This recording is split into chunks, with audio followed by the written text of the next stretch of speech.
take on the tough issues and provide a biblical perspective to them. The topics we cover are wide-ranging: apologetics, theology, prophecy, creation and evolution, intelligent design, marriage, family, child-rearing, the millennial generation, trends in society, politics, economics, business, religious liberty, the Constitution, public policy, foreign policy, military policy, tensions in the Middle East, abortion, homosexuality, pornography, sexual ethics, media, technology, history, and America's godly heritage. We talk about anything that affects your faith, your family, or your freedom. So don't go anywhere, because Point of View starts right now.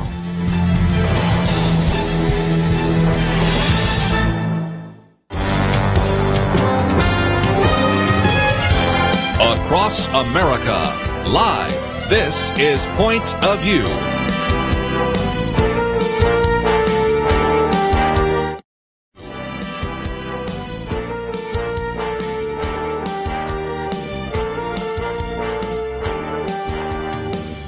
And now, Penna Dexter. Thank you very much for joining us, ladies and gentlemen, for Point of View. We're going to spend a good part of the show today talking about the left. It's certainly active, attempting to influence every area of society and culture, certainly politics and government. And even if the left doesn't lose or does lose and doesn't control the White House or the state houses, they still will work for change through really on the streets or through a massive network of organizations. Later, we're going to be joined by Kelly Kohlberg. She's an expert on the tactics of the left. But part of the tactics of the progressives, as they like to call themselves, of the left, is to create a permanent government within a government, the administrative state you hear so much about. And this is part of the swamp that many people now are attempting to drain. We have to understand it. And importantly, and especially, we have to understand how it's funded. We need some hard facts about it. And our next guest, our first guest today on the program, has these facts. His name is Adam Andrzejewski, and he is an entrepreneur. He was the CEO and founder. Well, actually, he is the CEO and founder of OpenTheBooks.com. But before he was in public service, he co-founded Homepages Directories, a $20 million publishing company. And he also ran in 2010 for governor of Illinois. And he's run the Chicago Marathon 6 times. I think that's impressive. Adam, I've been practicing your name all morning. Did I say it right? You did, Penna. Thank you so much for your interest in our work. Very happy to be on the program. Well, I'm happy that you're doing the work that you're doing. Tell us about OpenTheBooks.com. So our mission at OpenTheBooks.com is to capture and post online every dime taxed and spent at every level of government across the entire country. And what that means is all federal spending, state spending, and in the 90,000 municipal local units of government across the country, it's our objective to capture all of it so you, the citizen, can track your tax dollar and hold the political class accountable for tax and spend decisions. Where are you in this process? So we feel we've captured about 8 out of every $10 taxed and spent at every level. And it's the old 80-20 rule. We're down to the last 20%, which is at the municipal level. And we should have online over the course of the next 10 months every single public employee at every level of government across the entire country. And then we'll go after the local checkbooks as well. But right now, you can come to OpenTheBooks.com. In the middle of the homepage, you can click the big graphic where we've mapped all federal grant making in 2017. And you can follow the money and root out taxpayer waste in your own zip code, in your own backyard. And it's particularly striking, Penna. Well, the federal bureaucracy, as you learn from all the work that you've done and as you've been pointing out of late, is very expensive. 6-figure salaries are basically the norm in government, aren't they? They are. So we mapped the swamp at the start of the year, the swamp that Trump inherited. So the last year of the Barack Obama administration, fiscal year 2016. Here's what we found, that the 2 million federal bureaucrats, and we mapped them by their employer zip code across the country. They're very expensive. They cost us $1.1 million a minute, $500 million a day. Wow. And you're right, in 78 large federal agencies, there's a new minimum wage. The average pay in these 78 large federal agencies is now six figures, $100,000. So not only do you get salaries, there are a lot of bonuses being handed out, correct? Right. It's a pay package. You correctly point that out. So last year, there was 1 million bureaucrats that actually got a performance bonus. The bonus bucket cost the American taxpayer $1.5 billion, so there's a lot of money at stake. I mean, people ask me, how can 1 million federal civil service workers, the bureaucrats, get a bonus? And so we took a look at that, and we found a government accountability audit from 2015. And what it showed was that 99.6% of all federal civil service employees are rated highly successful by Okay, their of agencies. course. That's impossible. I mean, the advertised purity of Ivory soap is only 99.7%. Wow. You know, it used to be that you sacrificed when you went to work for government. Have you checked on how this compares with the average person working in the private sector? We don't get any of these benefits. Our average pay is not six figures, and we don't get these lavish bonus systems. 122,000 six-figure federal bureaucrats last year actually got a bonus on top of it. But what we found is it wasn't even enough. The average bureaucrat gets 43 days, 8.5 weeks of paid time off. Penna, it's 10 holidays, 13 sick days, and 20 vacation days. Now, This isn't France, and nobody in the private sector is getting 8.5 weeks of paid time off. Incredible. You know, a part of this, too, that's disturbing, I think, is that things are being funded. I mean, it's sort of a permanent bureaucracy we have. It doesn't matter who's in government. You have the employees. And I know that President Trump has shrunk some of these departments, but, you know, it's a drop in the bucket. And we have things that are being funded that the people now who have elected this president, really probably the majority of the House and the Senate would not support. Like sanctuary cities, the money that's sent to them, you know, sanctuary cities aren't supposed to get federal funding, correct?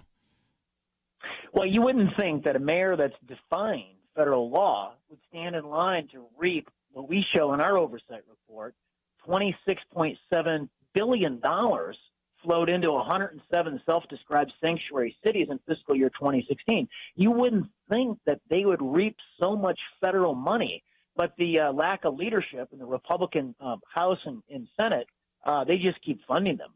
Yeah, well, it's like a child in a sense when you mete out a punishment or you fail to mete out the punishment that you have promised, then you encourage the bad behavior. I totally agree with you. And I think so what the president is fighting is not only, you know, those folks in the other party, but he's fighting the big spending Republicans in his own party, which keeps sending him these omnibus spending bills with more spending than what they even greenlit during the Obama years. When we actually looked at those federal grants, what we found was, and this number just blows people away, it's a huge number. It's a stunning number. Every single year, we're doling out $600 billion worth of federal grants. And what we found is that there's a grant for everybody. For instance, if you're a child in China and you want to learn how to cross your busy street, the American taxpayer funded a $200,000 grant to create a virtual reality platform to teach Chinese kids how to cross their street. Wow. If you're Who thinks of this? We did. You did. I did. You know, all of us, you know, working and middle-class taxpayers are paying for these things. Ladies and gentlemen, we've got to take a break, but during the break, I want to send you to pointofview.net. You can see a picture of Adam there, but we've also posted his article, Trump Needs a Bridge to Nowhere Moment on Spending. And it really talks about this small attempt to claw back $15 billion in a rescission to the spending cut package, as sort of a spending cut package. It failed. We failed to even do that. This was money that really wasn't even being spent. It was just sitting there. So what's up with that? We'll talk about it with Adam after this.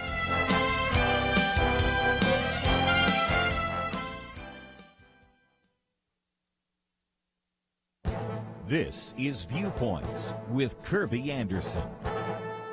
You know, an interesting aspect of the immigration debate is how forgiving many Americans can be towards illegal aliens while never extending that same measure of grace to American citizens. One example can be found in the use of the term false documents. The discussion started with a Wall Street Journal editorial that expressed concern that the Department of Homeland Security policy might be so sweeping that it could capture law-abiding immigrants whose only crime is using false documents to work. Victor Davis Hanson couldn't let that statement stand and decided to write a quick response. He explains that rarely is this just a one-time minor transgression by an immigrant in order to create a false document in order to go to work. He says it usually involves the deliberate creation of a false identity, sometimes at the expense of a real person, and often with accompanying fraudulent Social Security numbers and photo identifications. These are crimes that foul up the bureaucracy for law-abiding citizens and even facilitate other crimes. While it may be true that an illegal immigrant might need to create a false document in order to find a job in the United States, it is not merely an endgame or minor infraction. Other possible infractions follow from this first crime of entering the country illegally. Let's at least acknowledge that if a law-abiding citizen engaged in creating false documents, they would face some form of punishment. The government would at least fine them, if not imprison them, for creating false documents. Sure, there are law-abiding immigrants whose only infraction may indeed be the fact that they created a false identity in order to get to work. But the many examples Victor Davis Hanson uses in his column are a reminder that false documents are often not the only infraction. Frequently, false documents make it easier to commit other crimes. I'm Kirby Anderson, and that's my point of view. Take Kirby and the Point of View team with you on the go with the Point of View app. Search for Point of View Radio at the Apple or Google Play stores.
You're listening to Point of View, your listener-supported source for truth. Welcome back to Point of View. I'm Penna Dexter. I'm delighted to have on the program Adam Andrzejewski, and he is CEO and founder of OpenTheBooks.com. You can go to OpenTheBooks.com by clicking at pointofview.net and just click through, or you can go directly, and you can see the Where's the Pork report. There's several oversight reports that they've done. They have the facts, and it's mind-boggling, really. But Adam, also, I mentioned before the break an article that you did with actually former Senator Tom Coburn of Oklahoma, famous earmark opponent. And the article is entitled, Trump Needs a Bridge to Nowhere Moment on Spending. There was this huge omnibus bill. And then recently there was an attempt to take back $50 billion in money that was really they were for not so urgent priorities. It was unspent funds, money that would not be spent. And if they couldn't do that, then what can they do to get control of spending? So the strategy from the president was try to warm these Republicans up and get them to vote for some type of fiscal restraint. And it passed the House. It came over to the Senate, and it failed. So our honorary chairman at OpenTheBooks.com is the legendary former U.S. Senator Dr. Tom Coburn. Coburn and I penned a co-authored editorial at the Washington Examiner this week. Thank you for showcasing it here on the radio program, outlining a strategy that the president can use, that Coburn was successful using in the United States Senate to curtail earmarks as we know it, and that was to use a halo example of waste, like the Bridge to Nowhere, and then go for big spending reforms. And so in the piece, we highlighted the oversight work that we did on these federal grants. in our oversight report called "Where's the Pork?" And so I referenced the $200,000 for the kids in China on the virtual reality platform to teach them how to cross their street. But there's grants for California prostitutes to teach them sex education classes. For instance, the American taxpayer put $1.5 million into those classes, and those prostitutes could probably teach the class. Yeah, I bet they could. Well, it's amazing. And, you hear noise, Adam, right now about bringing back earmarks. You do hear noise. And so, at the start of the year, we even heard for a moment the president kind of embrace this with Congress, with the big spending Republicans, and then everyone backed off about it. Steve Moore and I wrote a great editorial that was published in the Chicago Tribune about this. And it's the earmarks are the currency of corruption. We used examples that we were all familiar with. For instance, I'm from Illinois. It is the Super Bowl of corruption. And for years we had the House Speaker, Denny Hastert, from Illinois, from Yorkville, a small town. And when Hastert was Speaker, he bought a piece of ground near his hometown in a small town called Plano, Illinois. I think it was 160 acres. And he paid, let's use round numbers, let's say he paid $1 million. Well, he earmarked a big earmark to build to give it road access, and then he flipped it and made hundreds of thousands of dollars. This is what earmarks allow these members of Congress to do, and it's a bad idea to bring back the currency of corruption. I want to go back to some of the things that you found out through openthebooks.com because, I mentioned sanctuary cities, but as we talk about defunding the left and just looking at where, their power is, and of course that money helps support it, you mentioned the Ivy League and the federal money Ivy League schools get, where you're transmitting, a lot of leftist ideas. So we broke this oversight report first on the editorial page of the Wall Street Journal, and then when the full report was finished for television, Fox had the exclusive and ran it in 6 segments. And here's what we found, Penna. It was particularly stunning. Over a 6-year period, the 8 schools of the Ivy League, on federal direct payments and grants, federal subsidies, and special tax treatment of their endowment funds, they reaped $42 billion over a 6-year period. So, we took a look at the 8 schools, and we compared them up against the 50 state governments on the receipt of federal money. And if the Ivy League schools were a state government on the receipt of federal money, they would outrank 16 states. We took a look at whether or not they were on mission. They're supposed to be educators. And over a 6-year period, they collected $22 billion worth of undergraduate student tuition. But we found that on contracts and grants alone, direct government payments from the feds, they collected $25 billion. They are more, the Ivy League, our Ivy League elite schools are now more federal contractor than they are educator. Incredible. I don't think the American people know that. This is why it's so important. And, I did see, Adam, that you have a book out. You must have published something that will help us fight this because, we're being informed here. And you said that you've got it 80% done. So we've got the facts. People can go to openthebooks.com and see it all. But what about fighting this? You've published something to help people understand how to drain the swamp, haven't you? Well, and thanks for showcasing that. So it's priced right. It's $6.99 at Amazon, and it's called Operation Drain the Swamp. And we tell all the stories. So whether folks, supported on the center left Bernie Sanders running for president or on the center right Donald Trump, both candidates from across the political spectrum in 2016 ran for president, on the platform that the system was rigged. In this book, Operation Drain the Swamp, we specifically lay out just how bad it is, and it's worse than you can ever imagine, and we put hard facts to all of it. Well, I think that's a good tool. I want to go, because I know I only have you for a couple more minutes, but one of the ones that I think is the most egregious, one of your examples, is the VA, because, we've, over the past few years, we've been understanding more and more just the inefficiencies, the outright really depriving our veterans of something they deserve, which is good health care. And yet, unbelievable amount of federal funding going there in very strange directions. Well, the VA is a classic example of the ripping and tearing and shredding of a sacred social bond. I mean, these veterans fought for us. You know, the contract is that they get basic health care. And, you know, everyone will remember the VA scandal that broke in 2014. It broke in Phoenix at the VA center, and at the nexus of the scandal, sick veterans couldn't get in to see a doctor on a timely basis, and up to 40 veterans in Phoenix died while waiting to see a doctor because there weren't enough doctors. According to our data, there was 3,200 employees at the Phoenix VA, but only 226 doctors. So Congress threw literally tens of billions of dollars at the VA, and we're holding the entire federal payroll. We took a look at what the VA did with the money. In the 2 years during the scandal and the 3 years after the scandal, the VA created 50,000 new positions on their payroll, but less than 5,100 of those positions were doctors. So still, Penna, today 500,000 sick veterans wait longer than 30 days to see a doctor because the VA hasn't hired enough doctors. Wow. You know, it doesn't make sense. And I'm hoping, it seems like this president has emphasized reform there. Do you have any hopes for that? Well, I do think that, they're opening up the choice program, and he has a real commitment. He ran on it. This is a guy that performs on his campaign promises, and he has a real commitment to those folks at the VA. And there's a lot of work to do.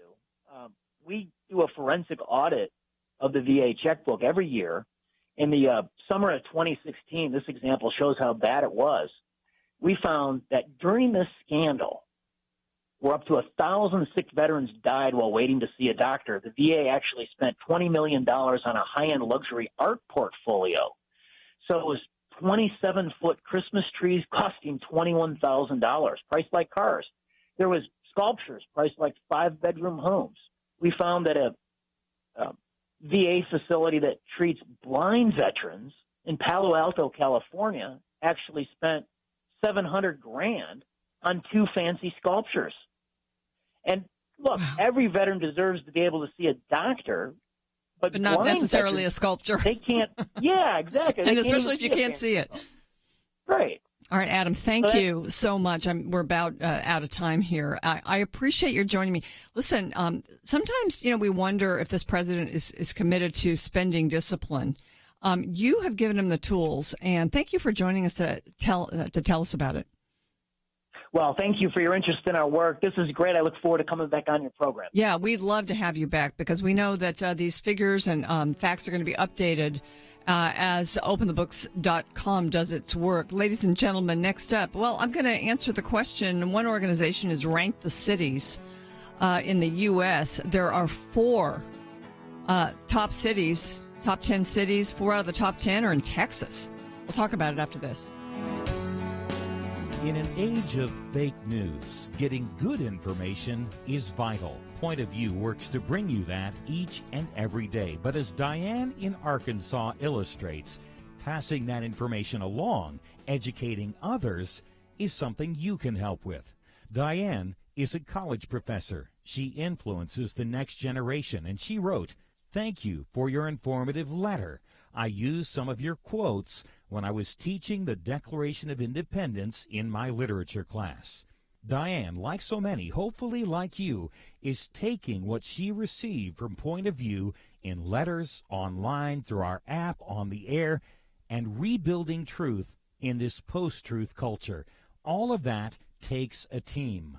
Join the Truth Team at Point of View. Find out how you can help at 1-800-347-5151. 800-347-5151. Or sign up online at pointofview.net/team. Show your commitment. Make a difference today, right now. Pointofview.net/team and 800-347-5151. Point of View will continue after this.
are listening to Point of View. The opinions expressed on Point of View do not necessarily reflect the views of the management or staff of this station. And now, here again, is Penna Dexter. We're talking about the left, the progressives, as they like to call themselves here on Point of View today. And over the weekend, I was in the Northeast, where most of the states are decidedly to the left of Texas. And it's interesting to look at something that came out recently. It's the Area Vibes 2018 list of the 10 best cities to live in America. While I was there, I was in New York and Connecticut. I saw a few of my relatives who are young people, millennials, working in New York City and around that area.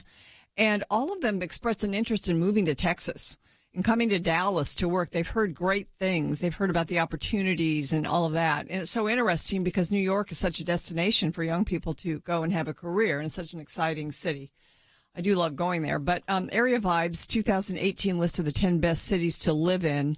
First of all, I'll just tell you about their ranking process. They collect more than 100 cities with populations of over 200,000. And then they apply their livability score to rank the cities. And they use a number of factors to establish each city's score. The city's cost of living, which in Texas you find most of the cities compare pretty well there. Employment figures and crime rates. And so in this city, in this list, Plano, Texas, which isn't far from our studio here, was number one in the list of top 10 cities. I will say several large companies have moved to Plano in the last year or two. And so the employment picture is very positive there. And so I can kind of understand that. Virginia Beach, Virginia was number two. It's funny, I lived there at one time. And Irvine, California, Arlington, Virginia was number four. But then number five was Fremont, California. So you're getting a couple of California cities. Gilbert, Arizona. And then number 7, El Paso, Texas. Number 8, Irving, Texas. 9 is Lincoln, Nebraska. 10 is Austin, Texas. So we have 4 cities in Texas. Plano, number 1. El Paso, number 7. Irving, Texas, number 8. Austin, Texas, number 10. If you'd like to comment on that, or if you live in one of those places, give us a call, 800-351-1212. But I thought that was a good tidbit of information. It's funny because when I moved to Texas back in the 90s, I read the book Texas by James Michener, and it talked about the history of the state and how it was considered unlivable because of the weather, because it was so hot. Of course, technology has done a lot for that, and it's certainly a great place to be. I love being a Texan. I'm a transplanted Californian. Love being a Texan. Well, talking about the left, this comes from the Daily Wire, and in the news, in the election news, I'm sure it didn't escape your notice that in New York's 14th House District a few weeks ago, a sitting member of Congress who's fairly popular on the Republican side lost his primary to a 28-year-old far-left young woman, and the vote was 57 to 42%. Her name is Alexandria Cortez, and she beat this incumbent, and these are some of her platform items, some of the issues. She comes down on Medicare for all. She supports that. Tuition-free public education. She actually capitalized on the family separations at the border. I think that's part of what took her over the top. But the congressman that she beat, Crowley, was thought to be a contender for Nancy Pelosi's leadership spot. So as a Democrat, but he was more of a normal establishment Democrat. He was considered unbeatable. He was the 4th ranking Democrat in the House, and she beat him. She's a former Bernie Sanders organizer. And so I think, what this says is that the Democrat Party, at least in some parts of the country, I think in many more than we think, though, is being sort of taken over, populated by the far left. And, some Republicans think that's good. But if this takes hold, it's very bad for the country. We just had Adam on who he talked about just some of the waste in spending. The spending of this government is unbelievable. We have an entrenched bureaucracy that is not only expensive but powerful, and it's really immune to elections. Whoever's in power, this bureaucracy stays. I mean, one president can shrink it somewhat and change it, but it takes time, as we've seen. So I just wanted to go back to this piece from the Daily Wire talking about, some of the things that the left wants us to spend our money on. And, you have to ask the question, where do we get this money? But some of these things have come out on Twitter and places like Twitchy. And this Hank Bahrain, who's the writer at the Daily Wire, sort of pulled these all together and compiled them. And this is one person that wrote, I literally don't care how we will pay for this. These are all the demands and handouts. We paid for a $1 trillion plus tax cut and increased the defense budget. We paid trillions of dollars on wars that we lost. We can afford whatever we want. So because we did that, we can afford anything. That's the utopian mindset that the left has. He says one thing we could do to get more money is not spend $800+ billion a year on defense. We could also raise taxes on the super wealthy and have taxes on our financial transactions. Wouldn't you love that? A tax on every financial transaction. We could nationalize our health care system and provide better care for far less. Well, maybe. I'm not so sure about that. But these are the demands. Here's the list of demands. And these are, there's, across the left, you hear these. Nationalized health care free for all to include abortion at the point of use with no fees for anyone. Sounds great. Free public university or trade school or vocational school, whatever you want, for free. Then a federal jobs guarantee that explicitly is not military or law enforcement, so everyone's guaranteed a job. A massive cut to defense spending. So here's how you pay for it again.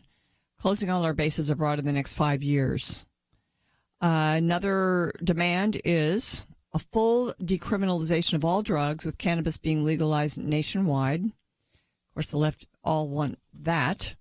Also, a guaranteed right to housing, with a total and complete ban on subsidizing private landlords. Build more public housing and maintain it everywhere. That's worked out so well in big cities like Chicago. So we could all live in public housing. Wouldn't that be fun? Immigration amnesty with a path to citizenship for all. So this socialist leftist utopia would welcome everyone and make them full citizens. 100% renewable energy by 2030. Well, renewable energy, for the most part, has to be subsidized by the government now. Expunge records for everyone with drug convictions. They had to throw that in. Free public broadband is another demand. Free public transportation. Free public child care. And blanket student loan forgiveness, no questions asked. A lot of people out there that I know would love that. But how do we pay for it again? So these are some of the demands of the left. And somebody responding to this said, the clarion call for America to become Venezuela. It's just so unrealistic to think that you could pay for all of this. And yet, I think as we look across the country, we are seeing candidates winning Democrat primaries that are very much to the left. So it ought to be interesting as we watch this. And ladies and gentlemen, I do want to add one more little topic today. It's not a little topic, it's a big topic. And we're going to talk about it at length today on Point of View and also tomorrow on our weekend edition where not Kelly Shackelford, he won't be here tomorrow. Buddy Matthews will be with me, though, tomorrow.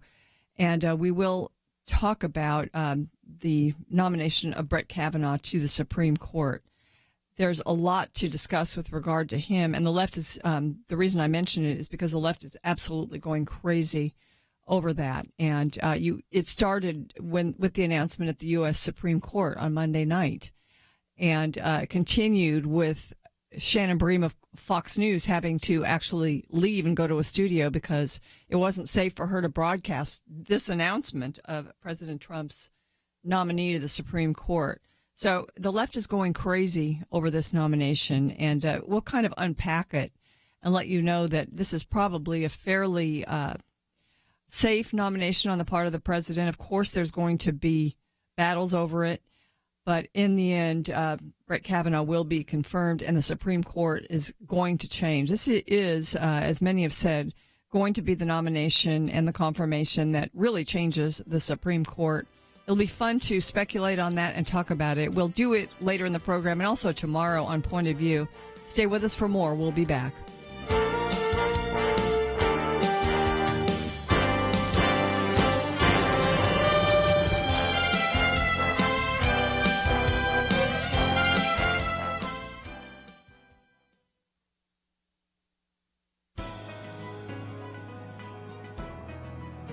Welcome to the First Liberty Briefing. I'm Jeremy Dice. When telling the story of America, we rightly recount how the founders of our country sought to be free from something. Perhaps we ought to consider that we are also free to something. The Pilgrims sought to be free from persecution, but were also eager to be free to practice their faith in peace. The Declaration of Independence lists a litany of injuries and usurpations from which we sought to be free from, but also declared precisely what we are free to: life, liberty, and the pursuit of happiness, to name an essential few. From the early colonists to the founding fathers to the diverse faiths of our neighbors, each benefit from a national commitment to religious liberty that tolerates the free exercise of religion by all peaceful Americans. The American commitment to liberty recognizes that freedom grows when none are required to hide who they really are in the free exercise of religion.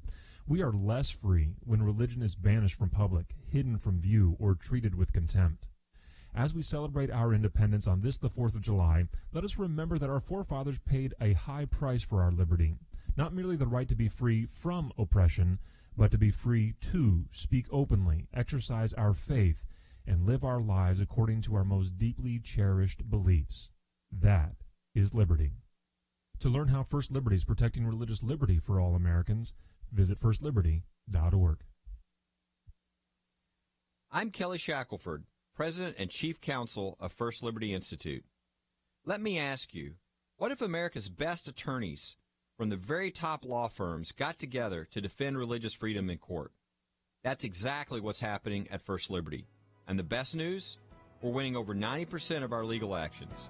Come learn more at firstliberty.org. You'll be encouraged. That's firstliberty.org.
Now, back to Point of View, your listener-supported source for truth.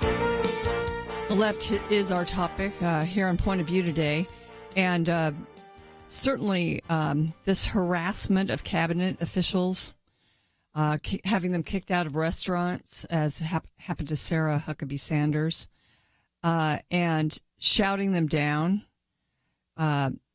just what's been happening to even sort of the stalking of our majority leader of the Senate, Mitch McConnell. The left's incivility, really, their frenzy is, threatens to turn ugly.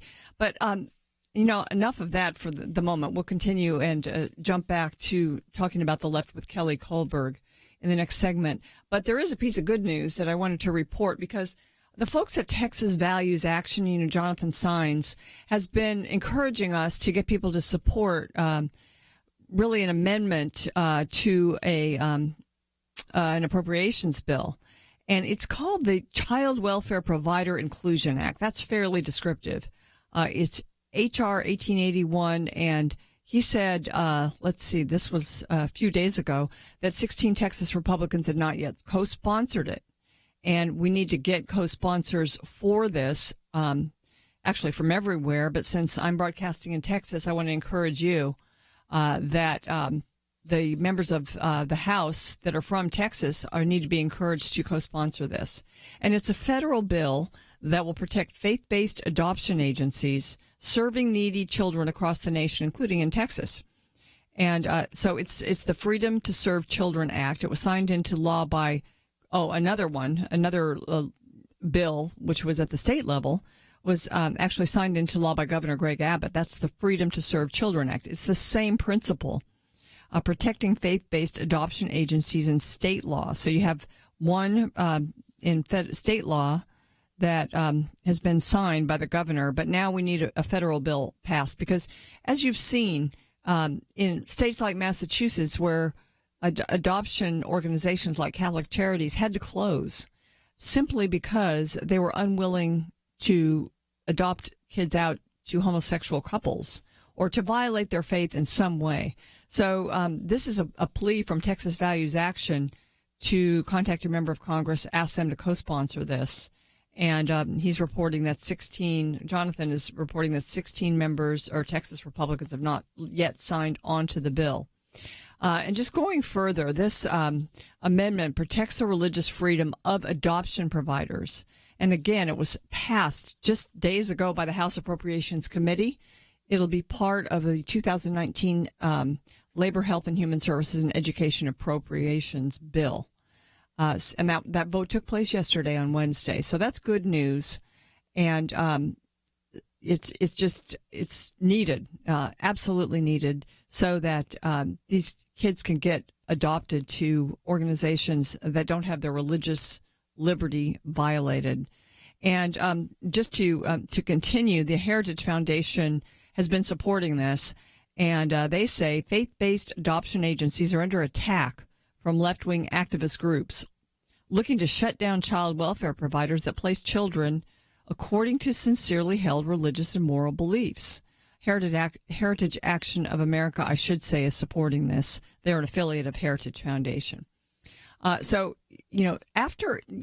this really kind of began to happen after same-sex marriage was legalized in the state of Massachusetts. That was the first state where it was.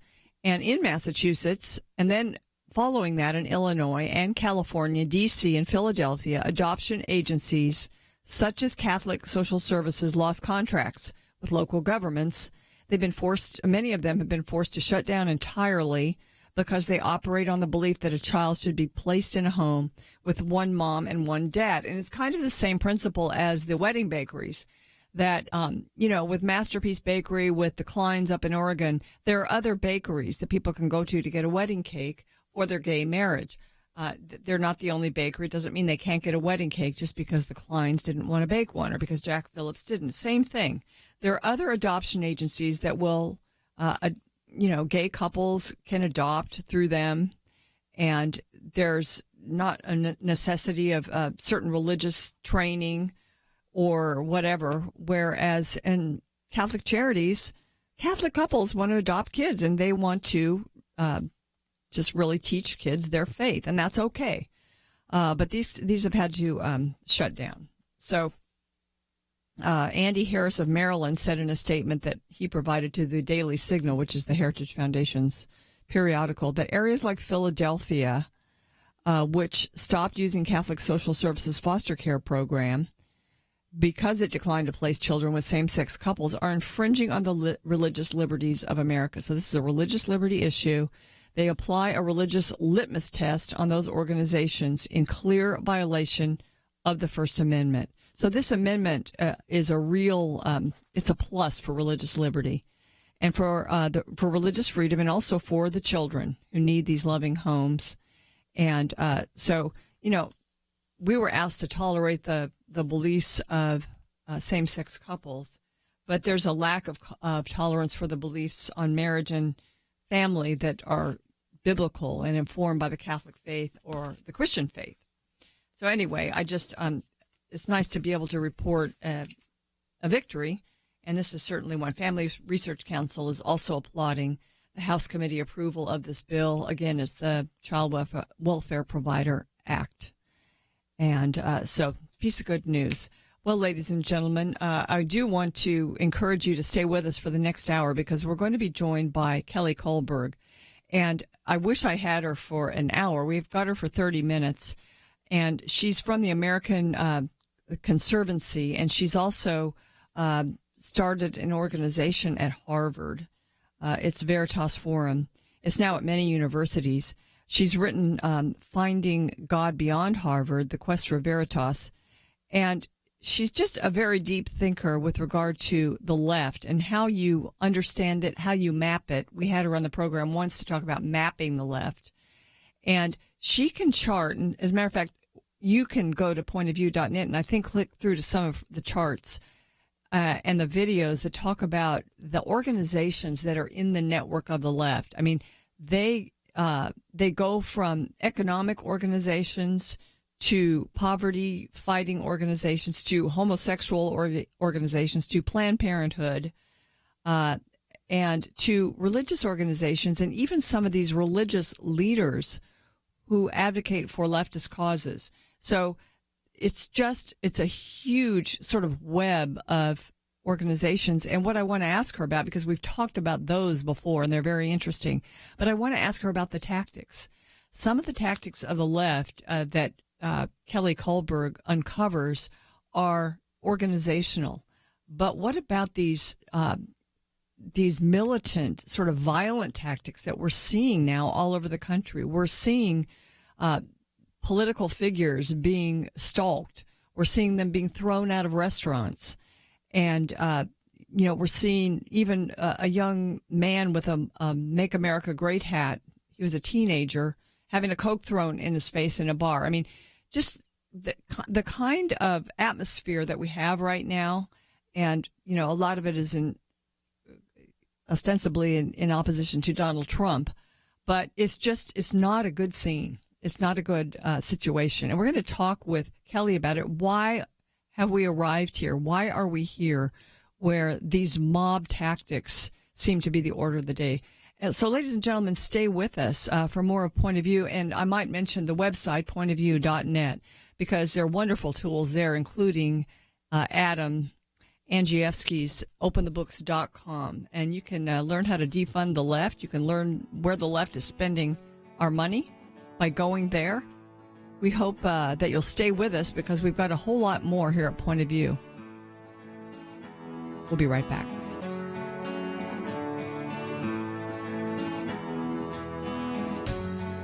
Point of View Radio has been changing lives for a generation. Listeners have been inspired to apply themselves in all kinds of ways, to stand up as lawyers defending the Constitution and freedom, to start Christian schools, training up a new generation, to launch ministries on college campuses, even to run for and serve in Congress. So again, what are you doing to make a positive change? One way to start today is to join the Truth Team, Truth Team 360, and help us change lives. Our nation needs a Truth Team very badly. Support Point of View Radio today at pointofview.net. Set up your monthly gift by clicking the Truth Team 360 picture and then carefully follow the directions. pointofview.net. By phone, you can give at 1-800-347-5151, 800-347-5151, or mail that first donation to Point of View, Box 30, Dallas, Texas 75221, Box 30, Dallas 75221. Point of View will continue after this.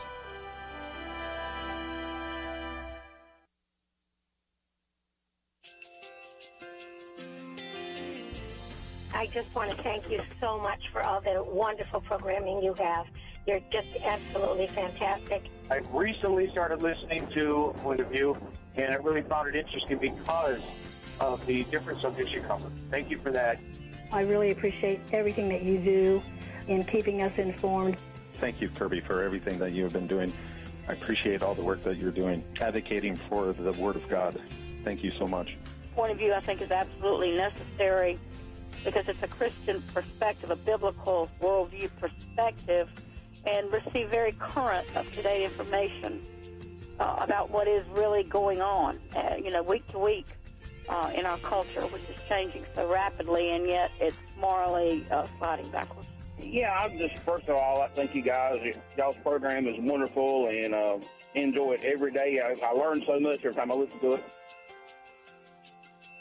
Point of View Radio Talk Show.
Hi, this is Kirby Anderson. You know, each day we take on the tough issues and provide a biblical perspective to them. The topics we cover are wide-ranging.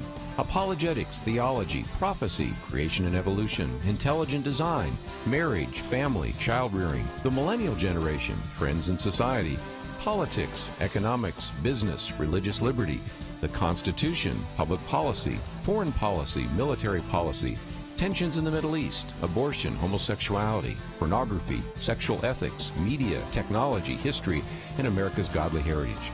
We talk about anything that affects your faith, your family, or your freedom. So don't go anywhere, because Point of View starts right now.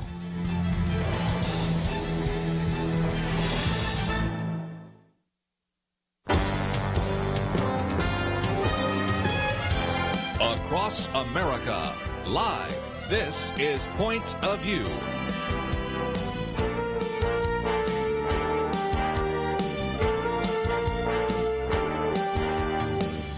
And now, Penna Dexter.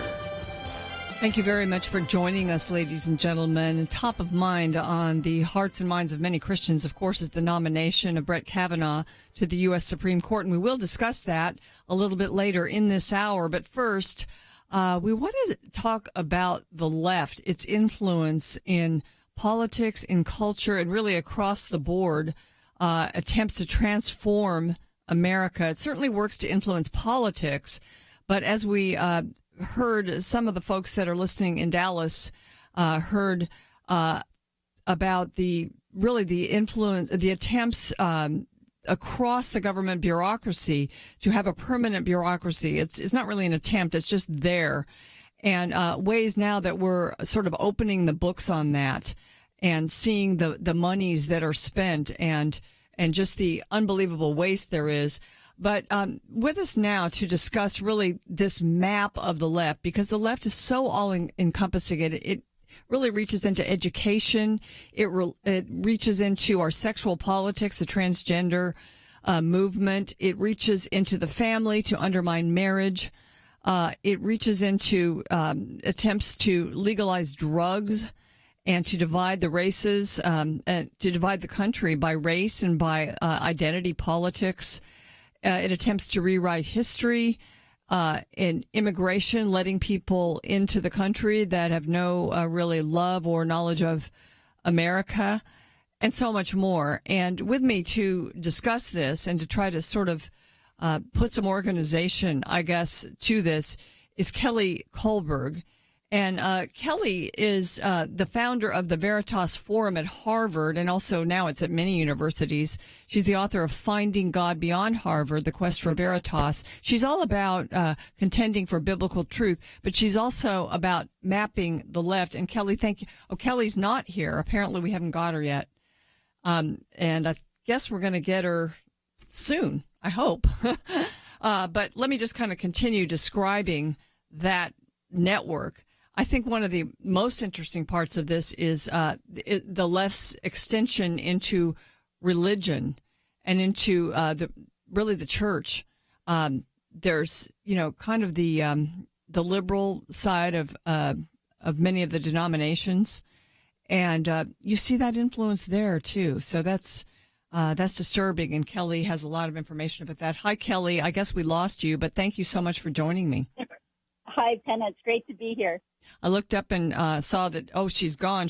But, I was just describing a little bit about how you have made it your project to map the left and the number and extent of the organizations, large and small, that are part of sort of the network of the progressive left. I mean, they're not all totally organized together, but in a sense, they're all moving in the same direction, aren't they?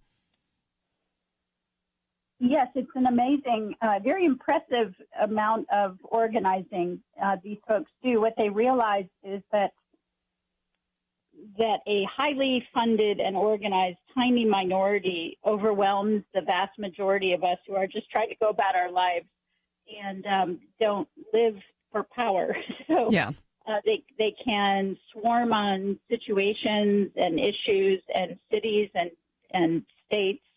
And they're hugely funded. It's an actual growth industry of anarchy and organizing. I call it the grievance and anarchy industry. But it changes the national narratives and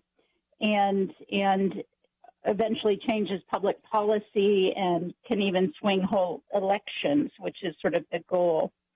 Yeah. Well, they have different tactics, but there's one that's become so much in the news now. And today, as a matter of fact, in the Wall Street Journal, Daniel Henninger talked about the left increasingly taking its politics to the street, and this word resistance that's becoming popular and used a lot. It's really insanity, and it's gripped. They love to call themselves progressives, but it's really the left. It's insanity, isn't it? Yeah, I mean, a lot of us are interested in building up America as a cultural mandate that we learned from Genesis on. And then we're realizing that part of that is understanding the forces that undermine the pillars of culture and weaken America. So Jesus said to be wise as serpents and innocent as doves. He wants us to understand what they're doing and how this works, so that we can truly love our families and cultures, the future of this nation and of the world. And it is beyond, it's not politics as usual. It is insanity. But there's that signal something to you, Kelly, when you start to see some of these things happening? For instance, members of the administration being thrown out of restaurants, or Fox News, from the conservative side, a Fox News reporter having to take her whole show outside of the Supreme Court because of, danger. I mean, it feels like, I know that we've always had these types of protests, but it feels like it's a whole new level. I think so. And it would help if if listeners understood that the chairman of Ready for Hillary PAC, George Soros, Hungarian-American billionaire, who's weakening and destroying many indigenous cultures and nations. We're just one of them. That he was the chairman of Ready for Hillary PAC. He was the first non-Muslim billionaire behind Barack Obama. And he had no intention of losing his hands off the levers of power in America. And so within hours of the election, they began to organize the resistance movement. Remember, Barack Obama was the legal head, the director of ACORN, the Association of Community Organizers for Reform Now. That was the center of the spider web. That was the mothership of where all the community organizing groups came together. He was still the community, even though ACORN disappeared, it didn't matter. He became the community organizer from the White House. Wow. He was actually on some of the calls from the Oval Office where he was telling hundreds of the small groups, well, they're not so small, like La Raza, MoveOn.org, Code Pink, Sojourners, what to do to get the Iran nuclear deal passed. He was still the community organizer as the president of the United States on phone calls. Wow. And so he's still in the middle of it. George Soros is still the main check writer. There are others. But this is political warfare, unlike anything America has ever seen before. Ladies and gentlemen, stay with us. Kelly Kullberg is our guest. I'm sure you'll have some questions for her. And let me open the phones at 800-351-1212. If you'd like to ask Kelly a question, I just want questions for Kelly and not comments because we don't have her for that long. But ladies and gentlemen, this is important information. I'm going to ask her about the church because Christian pastors have been co-opted into this movement. And I think it breaks my heart, and I think it'll break yours. We'll discuss it more with Kelly Kullberg after this.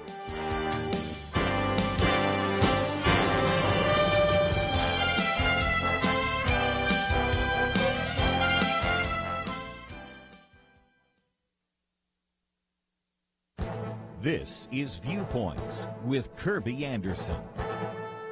You know, an interesting aspect of the immigration debate is how forgiving many Americans can be towards illegal aliens while never extending that same measure of grace to American citizens. One example can be found in the use of the term false documents. The discussion started with a Wall Street Journal editorial that expressed concern that the Department of Homeland Security policy might be so sweeping that it could capture law-abiding immigrants whose only crime is using false documents to work. Victor Davis Hanson couldn't let that statement stand and decided to write a quick response. He explains that rarely is this just a one-time minor transgression by an immigrant in order to create a false document in order to go to work.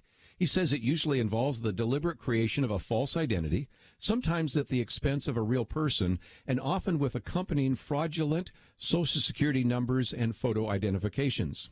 These are crimes that foul up the bureaucracy for law-abiding citizens and even facilitate other crimes. While it may be true that an illegal immigrant might need to create a false document in order to find a job in the United States, it is not merely an endgame or minor infraction. Other possible infractions follow from this first crime of entering the country illegally. Let's at least acknowledge that if a law-abiding citizen engaged in creating false documents, they would face some form of punishment. The government would at least fine them, if not imprison them, for creating false documents. Sure, there are law-abiding immigrants whose only infraction may indeed be the fact that they created a false identity in order to get to work. But the many examples Victor Davis Hanson uses in his column are a reminder that false documents are often not the only infraction. Frequently, false documents make it easier to commit other crimes. I'm Kirby Anderson, and that's my point of view.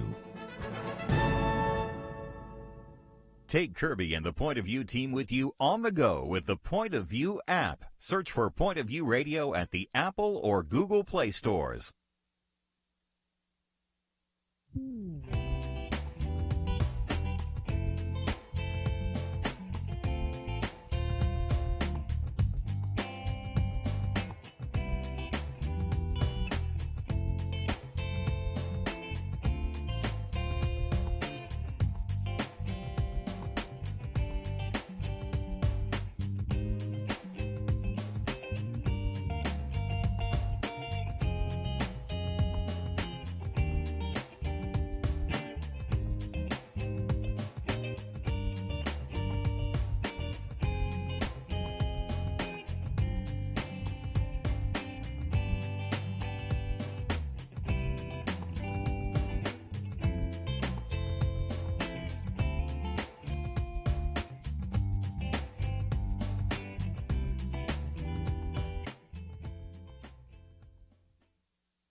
You're listening to Point of View, your listener-supported source for truth.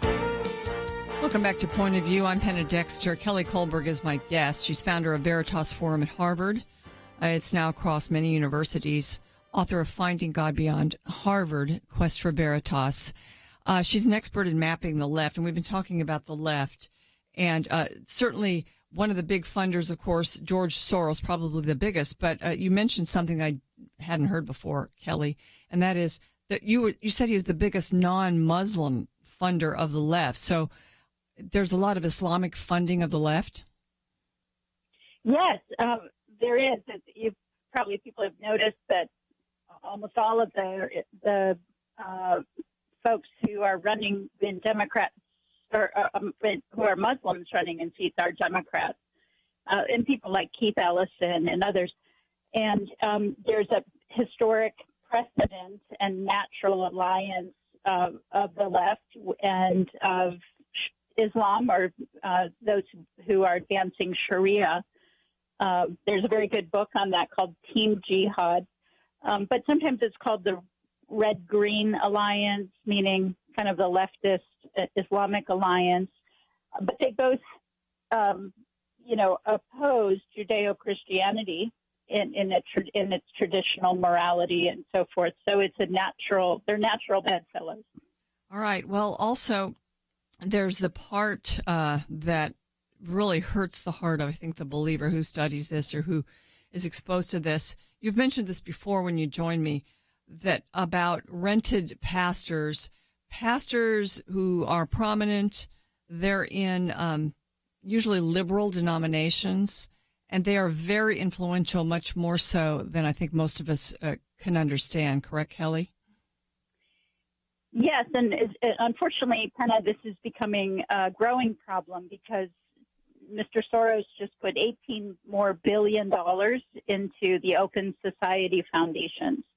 And that's a huge $20+ billion foundation that where he learned that he was losing elections with Al Gore and John Kerry, and then he was, instructed that you have to win the faith vote or the conservative values voter in red states, and they're trying to break up turn red states blue. This is funny for me. I'm from a Democrat family by background, and so it's kind of interesting to look at it in this direction. But they started with Colorado in 2004, and then they were somewhat successful, weren't they? Yes, they were. They called it the Colorado Miracle, and they began to use Bible words and realizing they needed optics and what they call rented ministers, as what it's a communist term called surprising validators. And people are busy, and not everyone is actually following the money trail through the IRS 990s of these foundations, like I've read, and some other internal documents. But so when they see ministers in with their outfits on, usually in front of, global warming and the women's marches and even abortion and euthanasia and gun control. It is surprising.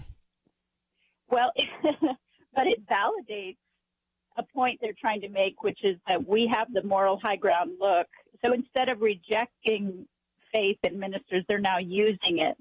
And it's good to be aware of. Now the new project is called Reclaiming Jesus, and it's led by a Soros-funded group, Sojourners, and its founder and president is Jim Wallis, Wallis.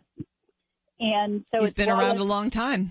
Long time doing this. He denied taking the Soros money a few years ago until grants disappeared off of Soros.org, Open Society, and then the grants were found, and it went viral, and Jim Wallis said, "I forgot." Sure. So, but now the money is being dangled in front of Baptist groups. This is really concerning. Even within the recent Southern Baptist conventions, a lot of questions are being raised. Presbyterian groups, long, standing Lutheran, and they use also super fund groups that I used to be a missionary with, like World Relief and others, are now super funded by the State Department under Obama to, quote, welcome refugees and essentially keep open borders and facilitate mass migration. So this is sad. So is this behind, because some Catholic organizations really pro-sanctuary city, pro-open borders? It's an industry. It's a very well-funded industry. So the first grants that Soros.org Open Society Foundation gave to Sojourners were to message and mobilize churches into the progressive cause, and also for the faith narrative for amnesty for a permanent progressive majority. It was open borders for a voting majority. That's what they're doing. They're importing future voters. Sure. It's not about love. If it was about love, they wouldn't. I've been a missionary 7 years in Central America, 7 summers. They would not incentivize the breaking up of families to dangerously cross deserts, deal with gangs and sex traffickers. They would not do that to families and young people. They would stop incentivizing the magnet to North America. Yeah, that's what I like about you. That's what I love about you, Kelly, is you are about love. And that's kind of your marker with regard to, sometimes we, those of us who are very conservative in our politics are called haters. We are called just sort of too practical about things and not compassionate enough. And when you get really down to it and you implement a leftist socialist agenda, it's not a loving agenda, is it? No, it's not. And it's very important for listeners, for Christians, to take our words back. What words would you like to take back? I'd like to take progress back, because progressive policies are really socialist, communist policies always end up hurting people. And I'd like to take the word love back, because it's biblical wisdom that is the highest love for human beings and the highest good for cultures. And whenever we fall short of biblical truth, people suffer needlessly. And Christians need to stand up and explain simply how it is that biblical wisdom, biblical truth, the whole counsel of Scripture — I don't mean cherry picking a favorite Bible verse here and there, which is what the left is now doing. I mean the whole counsel of Scripture is, for instance, on immigration, we're to embrace a blessing like Ruth or Rahab, but also we see Nehemiah building walls against a danger, which is another word in Hebrew for foreigner. There are 4 words. I won't get into it. But what we see is not open borders, but wise welcome.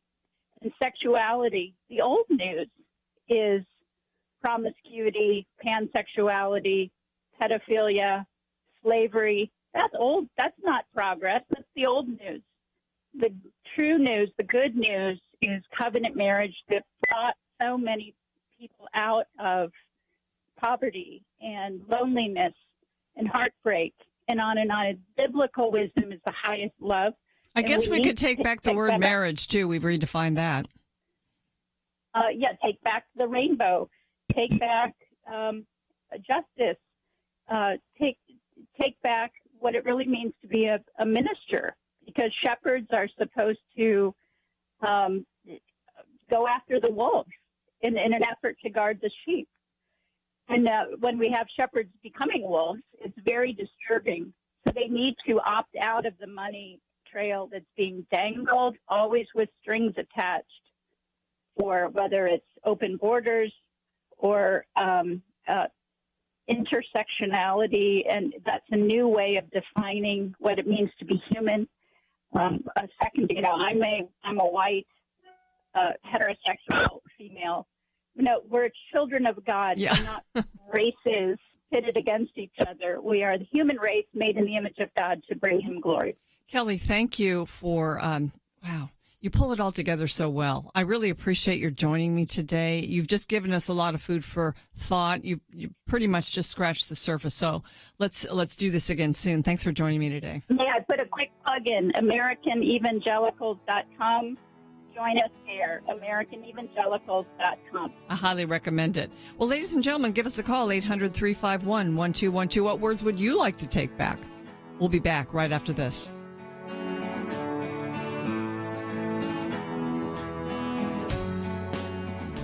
Point of View turned life right side up for Emily's children. Emily listens in Illinois. She and her husband blissfully sent their children off each day to what she called our small, quaint public school, until Point of View led them to watch the documentary Indoctrination. She said, "We came to realize the need for us to educate our children at home. We want their education to be built on the solid foundation of Scripture." Emily said that would not have happened were it not for Point of View's bold consistency of shining light on public education. Your support for Point of View changes the future for children like Emily's. It leads people to start schools and ministries and businesses that change lives. How has the Truth Team impacted you? Please invest to bring truth to other families like Emily's. Support Truth today. Visit pointofview.net/team or call 1-800-347-5151. 800-347-5151 and pointofview.net/team. Point of View will continue after this.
are listening to Point of View.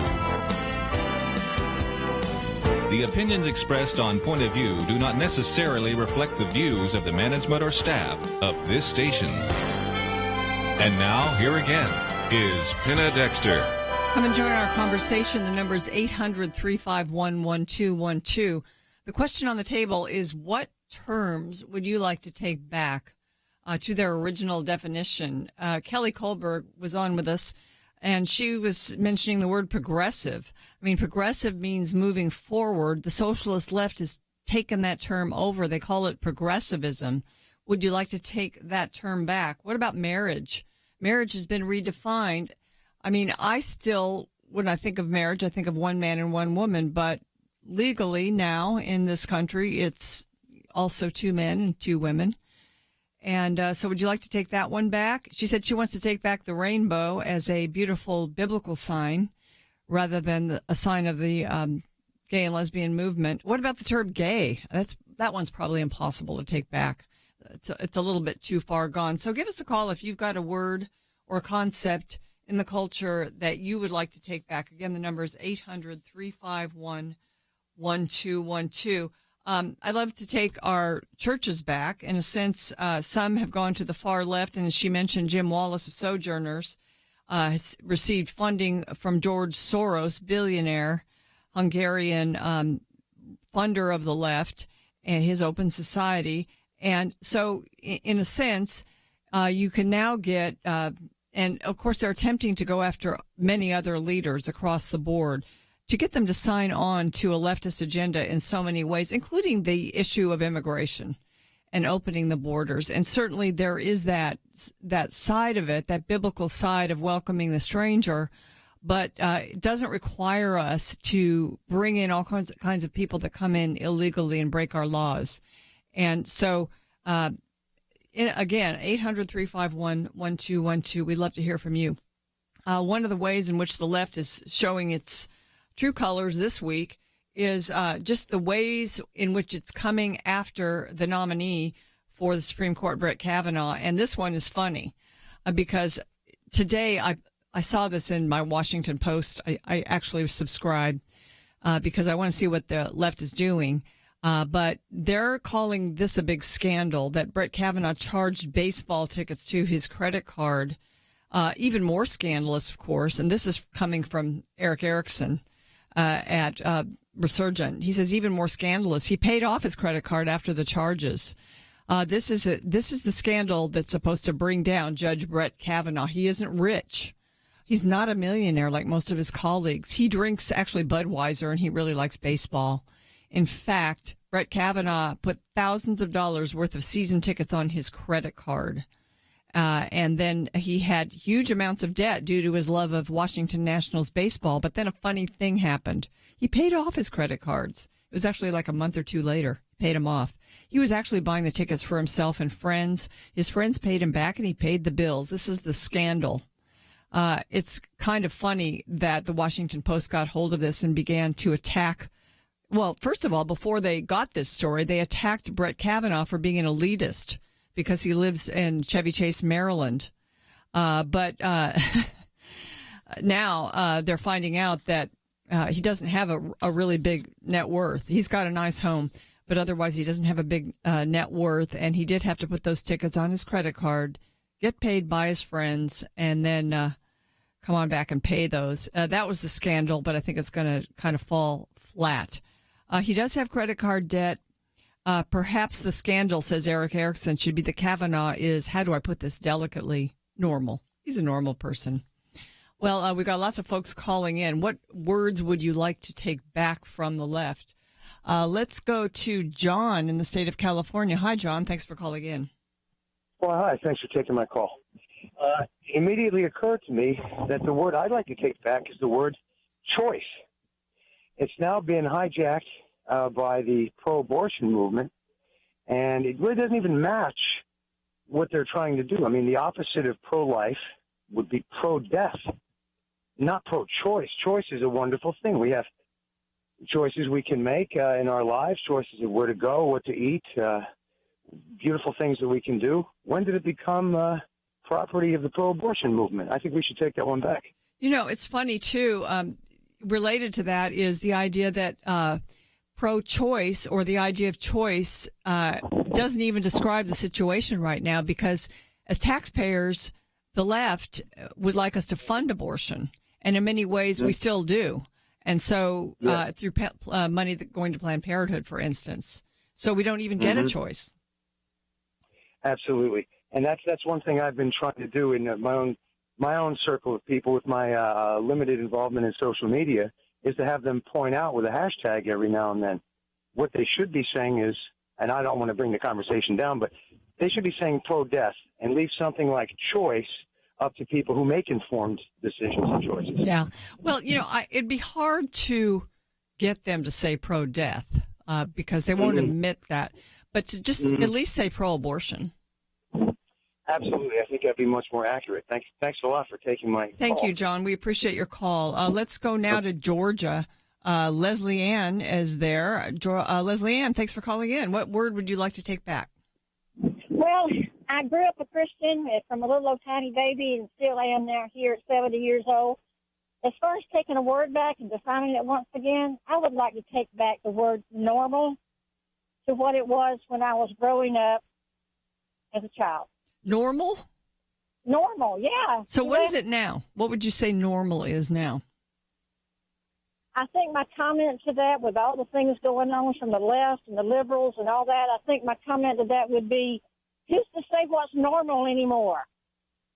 So what's normal, it's hard to define, isn't it? It's very difficult to define what's normal anymore. Normal when I was a child was safety. It was safe. It was wonderful. It was friends, and it was being able to leave your doors unlocked and being able to choose go to church and not feel fearful of what was out there in the world and not be fearful of people that hated God. You know, as far as normal, I think it sort of used to define something that's moral, and it doesn't anymore. Exactly. You said that much, much better than I did. Well, because the reason I said this is because I thought of this new, I don't know how new it is, but I currently use sex ed curriculum called It's Perfectly Normal. I think Planned Parenthood endorsed it. And so all kinds of sexual practices are being presented to young people as normal, and it's really not normal or shouldn't be for young people, unmarried, premarital, to be having sex at all. But that's old-fashioned. Oh, absolutely. I think that's great. I have a 2-year-old granddaughter, and her mother's 30 and was brought up in a normal kind of situation. I do regret, after she was born, realizing that her world would not be as safe as mine was, and she was born in 1987. So things have changed drastically from when I was a child and from her as well. But I was talking to my daughter the other day, and I said, you got to be real careful. What you show Riley is normal. We don't have to accept these things that are going on. We don't have to accept gay marriage. We don't have to accept this stuff. And normal just used to be a beautiful thing. We didn't have to consider all these other evils. Well, your granddaughter is blessed to have you as a grandma and to have a family that can teach her, biblical truth and, in a sense, how to live in this abnormal world. Thanks Absolutely. for calling. Thank you so much. All right, let's take another call before the break. We'll go to Joanne in Texas, listening in on KCTA. Hi, Joanne. Hi. What word would you like to take back? I would like to take back the word awesome. It's not necessarily just used by the left, but it's used in churches and everything from the taste of food to the clothes people wear to how you behave. I mean, that's awesome. Well, it's not. God is awesome. Abs, I resonate with this. Awesome. Yes. You did an awesome job. Well, no. Yeah, I mean, that's to have reverence or a holy fear. And I mean, that word has just totally lost its meaning, and it's really sad. I would love to take back awesome. It's going to be hard there's so many words that are coming up. I'm going to continue to take your calls, ladies and gentlemen, at 800-351-1212. What word would you like to take back from the left? And awesome maybe isn't like co-opted by the left, but it certainly has been let's say, diluted and watered down. So continue to call in. This is very interesting. We've had the word choice, the word normal, and the word awesome. Kelly Kohlberg, our guest, wants to take back progressive. She wants to take back the rainbow, and she wants to take back marriage, among other things. Well, ladies and gentlemen, stay with us. We've got a lot more. Meanwhile, go to the website pointofview.net and check out, we've got links to some very good information, including openthebooks.com. If you weren't with us at noon, which a lot of people weren't, go there. You'll be amazed at the way we spend our money in this government. There's so much there. I can't even describe it all. And it's not awesome, but it's very informative. We'll be right back.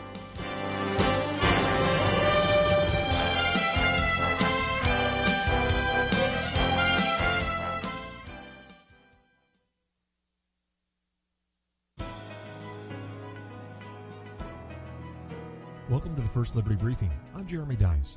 When telling the story of America, we rightly recount how the founders of our country sought to be free from something. Perhaps we ought to consider that we are also free to something.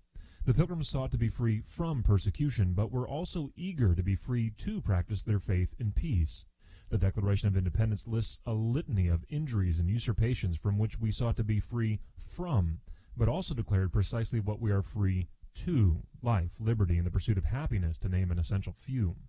From the early colonists to the founding fathers to the diverse faiths of our neighbors, each benefit from a national commitment to religious liberty that tolerates the free exercise of religion by all peaceful Americans. The American commitment to liberty recognizes that freedom grows when none are required to hide who they really are in the free exercise of religion. We are less free when religion is banished from public, hidden from view, or treated with contempt. As we celebrate our independence on this, the 4th of July, let us remember that our forefathers paid a high price for our liberty, not merely the right to be free from oppression, but to be free to speak openly, exercise our faith, and live our lives according to our most deeply cherished beliefs. That is liberty. To learn how First Liberty is protecting religious liberty for all Americans, visit firstliberty.org. I'm Kelly Shackelford, President and Chief Counsel of First Liberty Institute. Let me ask you, what if America's best attorneys from the very top law firms got together to defend religious freedom in court? That's exactly what's happening at First Liberty. And the best news? We're winning over 90% of our legal actions. Come learn more at firstliberty.org. You'll be encouraged. That's firstliberty.org.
Now, back to Point of View, your listener-supported source for truth.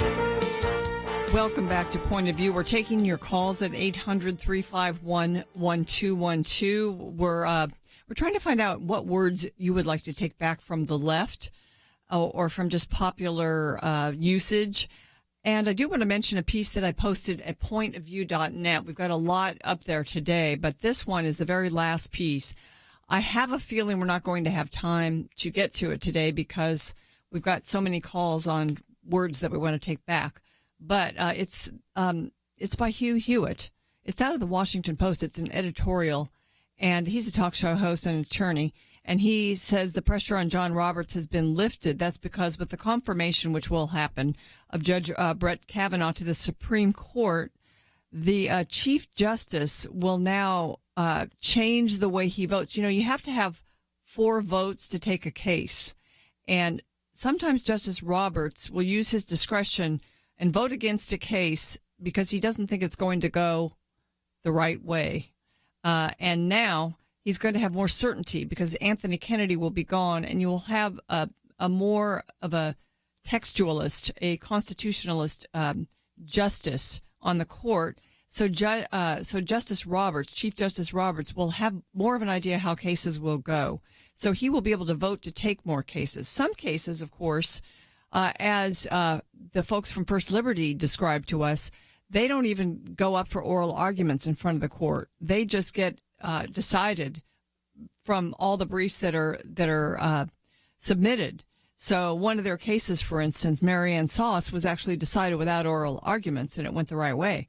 So anyway, if we don't get to this today, you can read it. It's at pointofview.net, and it's the pressure on John Roberts has been lifted. I think I'll leave it up there if we don't get to it, though, and we can discuss it with Lathan Watts tomorrow from First Liberty as he joins us for our weekend edition. Buddy Matthews will also be with us, Dr. Merrill Matthews. So it ought to be a good Friday show. Well, let's get back to the phones to talk about the words we'd take back. Let's go to Alex in Kansas. Alex, what word would you take back? Yes, thank you very much for your time and for all the good stuff that you do. The word I would like to take back is the word Christian. Yeah. Are you saying in the sense of using it as a verb, like that's not a very Christian thing to do?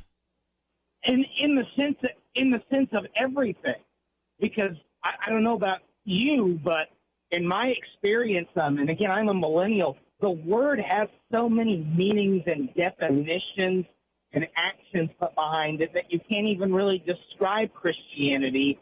And when you attempt to describe an orthodox position or an orthodox understanding, it's always taken in a negative context.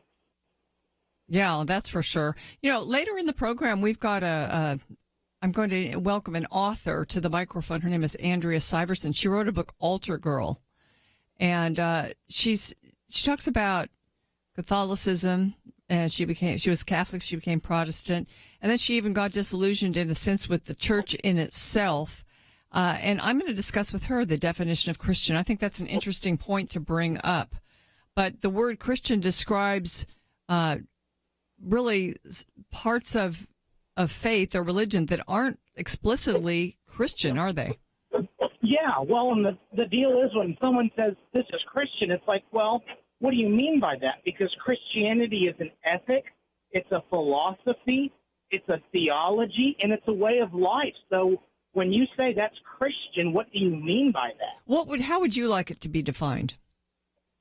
Well, and I don't have enough time to get into the details, but I would like for Christianity to be defined in the historical sense that it has always been defined as. I like that the early Christians called Christianity the way because it is pointing to truth and not just truth as if it's some kind of subjective feeling or experience, but it is the truth. It's the thing by which you measure facts and opinions by. And I know that's kind of a generalization of Christianity, but that's the truth of the matter. Yeah, and really the Christian, if you are a Christian, to describe someone as a Christian, that also is up for grabs in a sense in the culture today. But I personally would like to see that to be more of a descriptive term and more specifically saying that person is Christ's own. Yes, yeah, absolutely. Okay, well, that's a good one, Alex. Thank you so much for bringing that one up and for calling in. Let's go to Gary in Arizona, listening in on KNLB. Hi, Gary. Hi. I want to add a word that the Christian commentators and pastors and everything seem to be fearful of using, and that's the word satanic. This whole movement, if you're a deep Christian and you love the Lord with all your heart, you know that all these things, to me, they're pointing towards the last days before Christ comes back. But I think that this whole movement is satanic. The devil is definitely in all of this. A lot of people are afraid to talk about Satan, aren't they? Oh, definitely. I've been to churches where they won't bring it up, but now I can listen to a broadcast which some of the pastors that are on, they're Pentecostals, they're, and they will say, oh, yeah, I believe that's Satan-led. But you get up into the well-educated pastors and commentators, they wouldn't even think of using it. They're fearful. They'll end up with lawsuits and people coming down on them. They don't even want to mention Satan or anything having to do with his movement. So let's add a word as we're subtracting words. Thank you so much, Gary. We appreciate your call. Oh. Let's go to Pete in Texas, listening in on KCCT. Hi, Pete.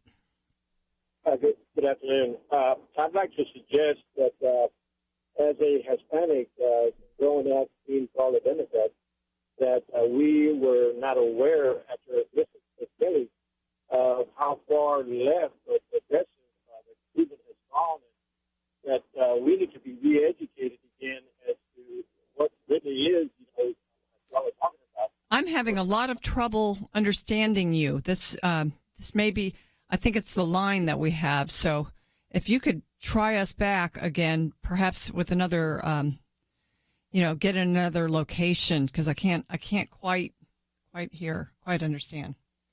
It's really a matter of hearing it. Let's go back to Kathy in Georgia. Hi, Kathy. Thanks for calling. Hey, can you hear me? Yeah, just got a minute. Okay. Yeah, I want to take back the word female, woman, feminism, everything that it is to be a woman. I feel like the whole transgender movement has hijacked what it is to be a woman, and I feel like the feminists have really, lost their way. They fought for all these rights, and now we have men who want to be women taking our rights. It's absurd. It's almost like the feminist movement worked too well. Exactly. And, I feel like Jesus was really the first person. He was the first pro-feminist. Yeah, he was a feminist in the sense of the word that's very positive, which we've lost. Exactly. I mean, he spoke to women who, other people wouldn't even talk to.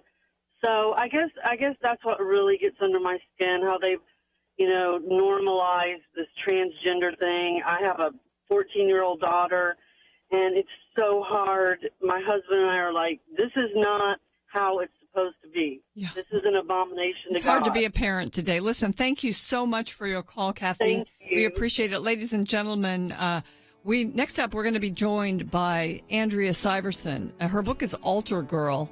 She changed. It's altar in two senses, the altar that we worship at, and also the change that Christ makes in our life. We'll talk about all of that right after this. Is religious freedom still a cornerstone of the republic, or has it effectively been crushed by the forces of tolerance? America needs Christians to be informed and as unified as possible, applying God's wisdom to civic life. Point of view can be a key part of a successful mission. I believe in America. I believe God wants His best for us. We can face whatever the world throws at us as long as we stand together. If you have not signed on, please do it now. Support Point of View Radio today at pointofview.net. Set up your monthly gift by clicking the Truth Team 360 picture and then carefully follow the directions. Pointofview.net. By phone, you can give at 1-800-347-5151. 800-347-5151. Or mail that first donation to Point of View, Box 30, Dallas, Texas 75221. Box 30, Dallas 75221. Or call us 800-347-5151. Point of View will continue after this.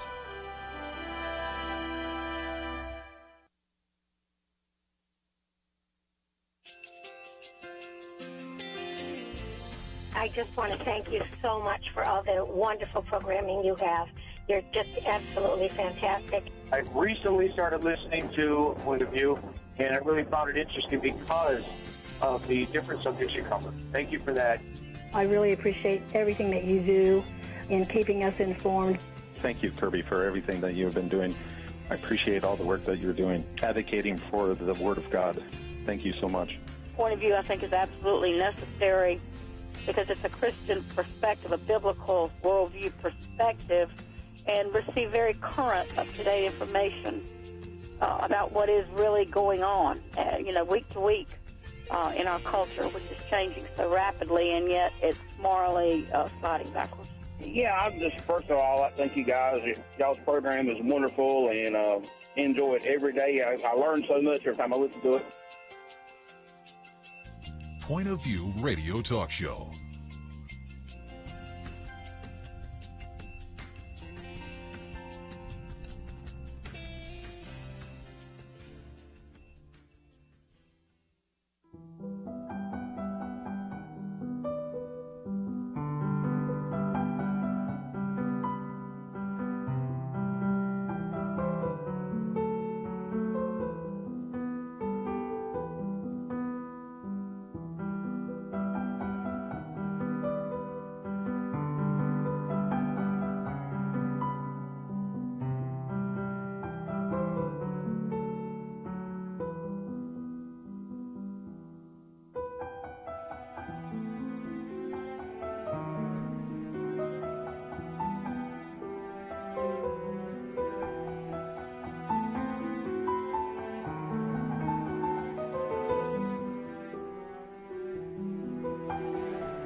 Hi, this is Kirby Anderson. You know, each day we take on the tough issues and provide a biblical perspective to them. The topics we cover are wide-ranging: apologetics, theology, prophecy, creation and evolution, intelligent design, marriage, family, child-rearing, the millennial generation, trends in society, politics, economics, business, religious liberty, the Constitution, public policy, foreign policy, military policy, tensions in the Middle East, abortion, homosexuality, pornography, sexual ethics, media, technology, history, and America's godly heritage.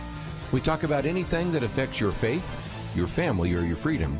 So don't go anywhere, because Point of View continues right now.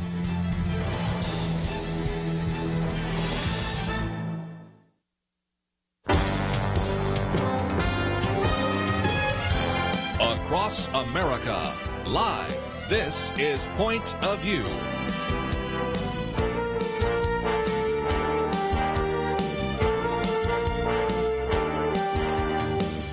And now, Penna Dexter.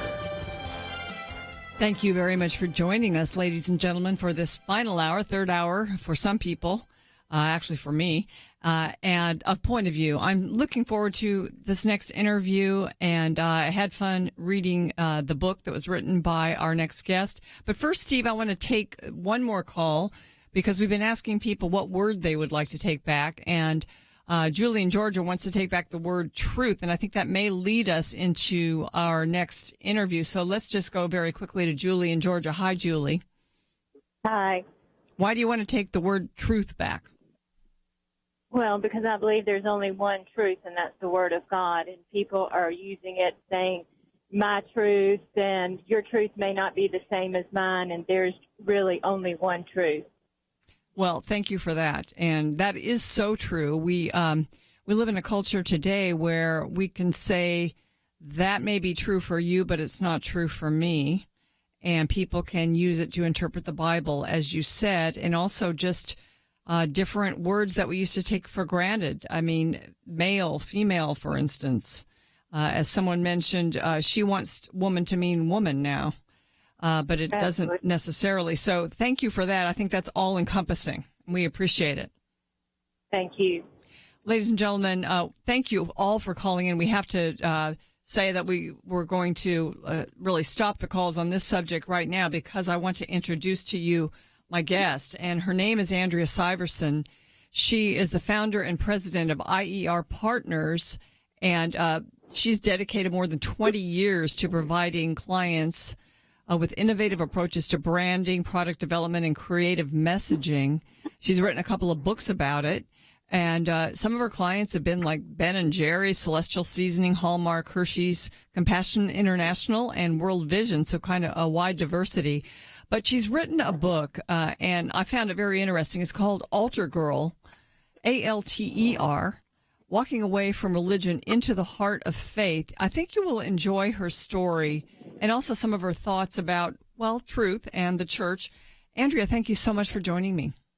Thank you, Penna. I've been looking forward to our conversation.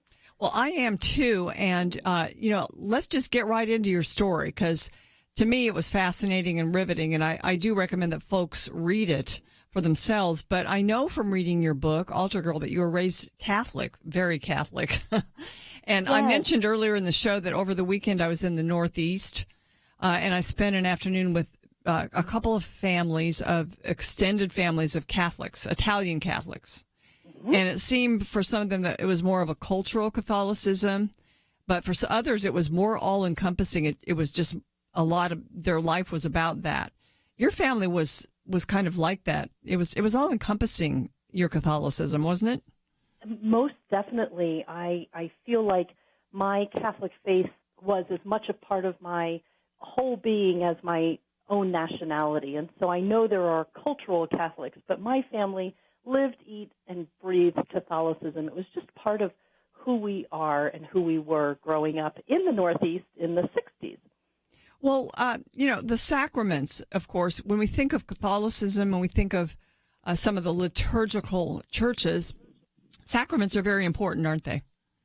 Very important, and a very part of our structure. I went to Catholic schools from kindergarten through graduate school, only wore uniforms through high school, but I made all of my sacraments in the church setting, but we were taught those in our grade school. So in first grade, we made our first confession, our Holy Communion. In sixth grade, our confirmation. So very much a part of my academic, but very much my religious life. Religion was a subject each and every day. Well, sacraments, you describe this, and I love this, that they're special occasions, but they're also holy means for people to receive grace, and you call them some of God's best gifts. How so? Yes, for me, we looked forward to making our sacraments. So it was a big event. They were big events in first grade and sixth grade. We anticipated those. They were big family affairs. We were dressed in special clothing. There was a lot of holiness to those events, and so it was receiving more that God had to give us. And so sacraments were very much a part of our upbringing, very much a part of our religious training, and now, in my life now, still very much part of my life. Do you believe that the sacrament changes you? Most definitely, yes. It's a gift from God, and it is meant to change us. Perhaps we can receive them and remain unchanged, but the gift is a gift to be changed. All right, let me ask you about prayer, because in Catholicism, and this isn't only Catholicism, but because you've got the Book of Common Prayer, you've got the Episcopalians and Anglicans also have written prayers that they use a lot. And there are memorized prayers. And you write, God seemed too mysterious for our own words. So did you also say spontaneous prayers? And did you talk about the Lord freely in your early days? Yes. In my early days, Penna, we grew up, oh my goodness, saying the rosary almost weekly. It was part of our religious upbringing. We often said it before Mass. So the rosary is a set of Our Fathers, Hail Marys, Glory Bees, all based on Jesus' life and death and resurrection. And so we had lots of memorized prayers for our confessions, memorized prayers kind of before we went to bed, part of our daily meals. So I grew up with a handful of memorized prayers. I didn't know really that we could do free-form prayers. That wasn't really part of my upbringing. Certainly some of the nuns or sisters that I grew up with in my classrooms, I am certain that they shared opening prayers in the classroom that were more free-form, but they were sort of allowed to do that because they were the professional prayers. But I did not learn how to pray really freely until much later in life. Not that I didn't talk to God by any means quietly in my mind and in my quiet prayer time, but I grew up mostly with memorized, organized prayers. Okay, well, let's fast forward to dating, to being grown up. I don't know when you started dating, but were your parents insistent that you date mostly Catholics? Well, I went to Catholic schools, and so everyone I knew was Catholic. All of our friends, family, people we played sports with, everyone I knew was Catholic. And so our world intersected with other Catholics, with other Catholic schools. Our Catholic school played other Catholic schools. So really, it was just assumed. It was just assumed that we would date Catholics. We weren't going to the public schools. We were going to Catholic schools. So I dated mostly Catholics my whole life, after college, in college, post-graduate school. But then I fell in love with a Protestant man, and that is really where things started to change for me. Well, that is the just the fascinating and wonderful story of this book, and we're going to continue our conversation with Andrea Syverson after the break. Her book is Altar Girl, Alter.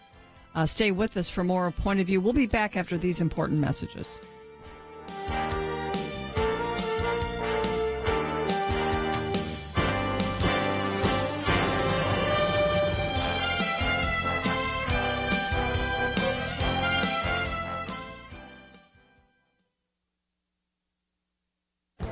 This is Viewpoints with Kirby Anderson. You know, an interesting aspect of the immigration debate is how forgiving many Americans can be towards illegal aliens while never extending that same measure of grace to American citizens. One example can be found in the use of the term false documents. The discussion started with a Wall Street Journal editorial that expressed concern that the Department of Homeland Security policy might be so sweeping that it could capture law-abiding immigrants whose only crime is using false documents to work. Victor Davis Hanson couldn't let that statement stand and decided to write a quick response. He explains that rarely is this just a one-time minor transgression by an immigrant in order to create a false document in order to go to work. He says it usually involves the deliberate creation of a false identity, sometimes at the expense of a real person, and often with accompanying fraudulent Social Security numbers and photo identifications. These are crimes that foul up the bureaucracy for law-abiding citizens and even facilitate other crimes. While it may be true that an illegal immigrant might need to create a false document in order to find a job in the United States, it is not merely an endgame or minor infraction. Other possible infractions follow from this first crime of entering the country illegally. Let's at least acknowledge that if a law-abiding citizen engaged in creating false documents, they would face some form of punishment. The government would at least fine them, if not imprison them, for creating false documents. Sure, there are law-abiding immigrants whose only infraction may indeed be the fact that they created a false identity in order to get to work. But the many examples Victor Davis Hanson uses in his column are a reminder that false documents are often not the only infraction. Frequently, false documents make it easier to commit other crimes. I'm Kirby Anderson, and that's my point of view. Take Kirby and the Point of View team with you on the go with the Point of View app. Search for Point of View Radio at the Apple or Google Play stores.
You're listening to Point of View, your listener-supported source for truth.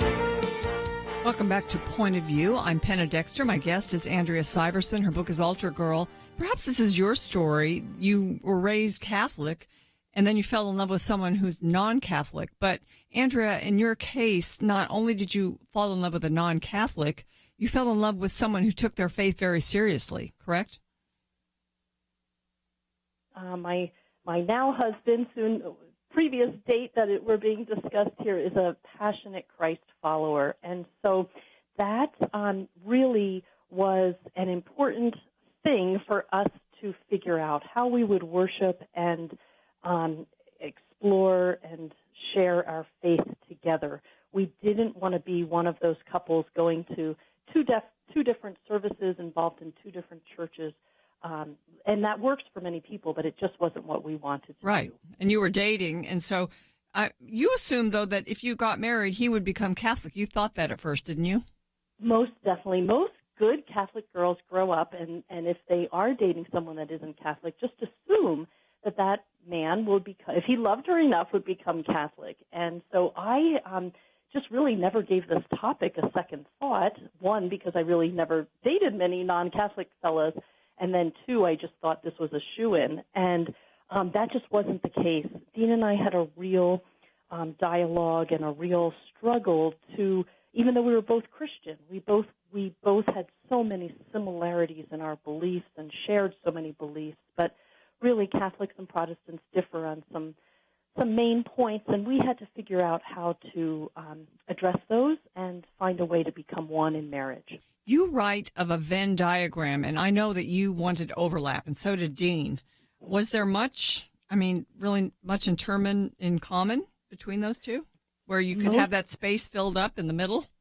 Yes, we really did. I mean, if you just think of the Apostles' Creed and all the different things that we, both Catholics and Protestants, profess, we agreed on all of those things. Those are things we both said in our churches each Sunday, the declarations of the faith and sacraments like Holy Communion and baptism, total agreement.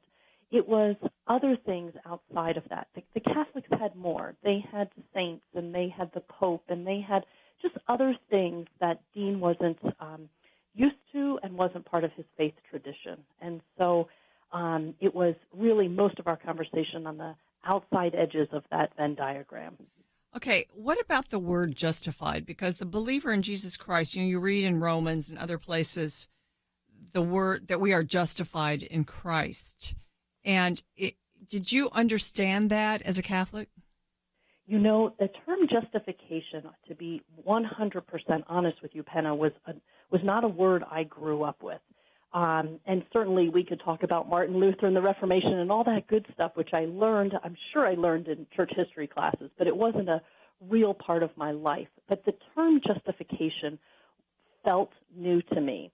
And so certainly Catholics believe that Jesus died for their sins and saved us with his death and resurrection. That, no doubt in my mind, did I have that knowledge and understanding, but just the way Protestants live out the idea of justification through grace and through Jesus' death and resurrection is different. And so I had to repopulate some of these thoughts and ideas that I had grown up with, and really had to understand maybe some different terms and some different aspects of our faith in ways that I hadn't been challenged by before. So was there a point where you said, okay, it's okay for me to marry this guy? Well, it took a while, even though we loved each other deeply and dearly.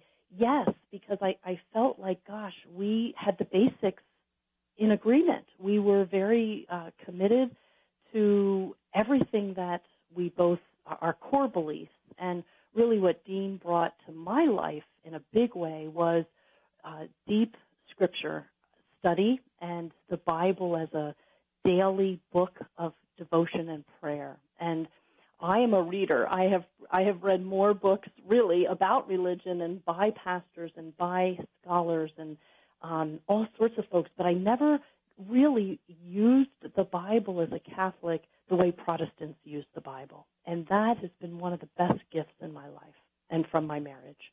So you married, and what kind of a church did you attend? We started going to a Lutheran church, and I know Lutheran Episcopalian are quite close to Catholicism, but I had never stepped in any Protestant church in my entire life. And so when I first went into the Lutheran church, I was actually shocked at how close their liturgy is to the Mass. There are so many almost identical parts, if not just the wording of some of the responses. And I was just flummoxed by that. I thought, wow, why are we acting as if there are so many big differences when in fact our Sunday worship is quite similar. What about the rest of your life? I understand that you and Dean went on a sort of a quest to find out your spiritual gifts. Yes, and we did that through this Lutheran church. We had a wonderful pastor who married us, who's still part of our lives, but we were part of that church for over a decade, and it was very formative to our early marriage life, and both the congregation members who took us under their wing and loved us and just did life with us.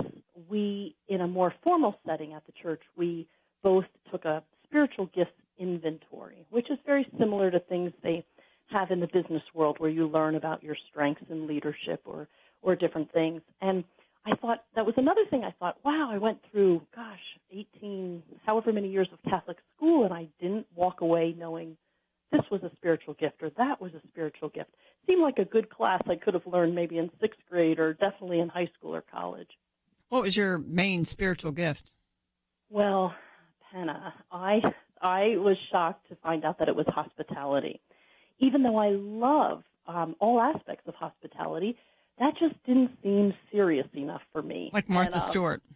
Right. I was like kind of writing that off as crafty and cooking and all of that. And there's pieces of that I love, but I really was introduced to the depth of hospitality, just in listening and receiving people and being with people. Jesus had a whole other idea about hospitality. So how did that dovetail with Dean's spiritual gifting? Well, yeah, Dean's was more in the area of help. Dean loves being the number 2 behind-the-scenes person. And he was really comfortable with, well, first of all, he doesn't like those kinds of inventories because things just seem like they come more naturally and we don't have to quite discuss them so much, in his opinion. But it was helpful for me as his mate to realize that that is just how God made him and how he made us differently. And just the whole study of our spiritual gifts was very instrumental in our early married life. So, but it kind of led him to take some big steps, didn't it? In his ministry, yes. For instance? Yes. Not only did he have the spiritual gifts of help, but he also has much more of a bent towards evangelism than I do. And that was something, the longer we stayed in a traditional Lutheran church, the more that Dean was feeling like he wasn't using his gift of evangelism. And that was language and ideas that were really new to me, but certainly studying the Word and realizing the Great Commission that we are all meant to go and make disciples, not just certain priests or sisters or popes or bishops, but all of us are meant to be a priestly people and are meant to invite people into the faith. That was new territory for me. And so in that understanding of Dean's gifts and just seeing his frustration with maybe a traditional church that did not emphasize evangelism as much as maybe other denominations do, it started to set a little flame inside of Dean to want to do more in that direction. What did he do? Well, I have a minute, so just quickly begin that at least. In a nutshell, he had a good friend, a pastor friend that was in a traditional church, but that pastor really wanted to start a church for seekers, for people kind of kicking the tires, as he would say. And so Dean connected with him on that church plant, and both of us ended up helping launch a seeker church. So, I mean, that was, when you think about how far you came from the big Catholic bureaucracy that exists around the world to a little seeker church, that's a big step. Ladies and gentlemen, my guest is Andrea Syverson, and her book is Altar Girl, and it just shows how, where God took her in her path. And we're going to continue that. We're going to see what became of that little church that they started and what their ministry was like. And also, we're going to talk about the unchurched, the churched, the nuns and the duns in the Christian world and the non-Christian world. All of that after this. Stay with us for more of Point of View.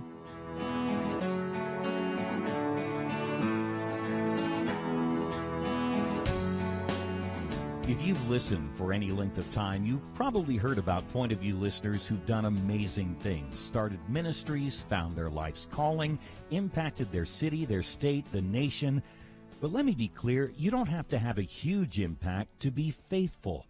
I thought about that when I read a note from Joanne in Texas. She admitted, up until recently, I've not had much of a political view, nor have I ever been so informed. But since I signed up for your email and website information, I can now get the correct information that the public is oblivious to. Joanne ended by thanking us for the Take Action section of our website, where we make it easy for you to express your views on key issues with your elected representatives. Everything we do on the air, online, through mail and email is made possible through people like you who invest in Point of View, so we can invest in issues that matter. Take your place on the Truth Team. Call 1-800-347-5151 or sign up online at pointofview.net/team. 800-347-5151 and pointofview.net/team. Point of View will continue after this.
You are listening to Point of View.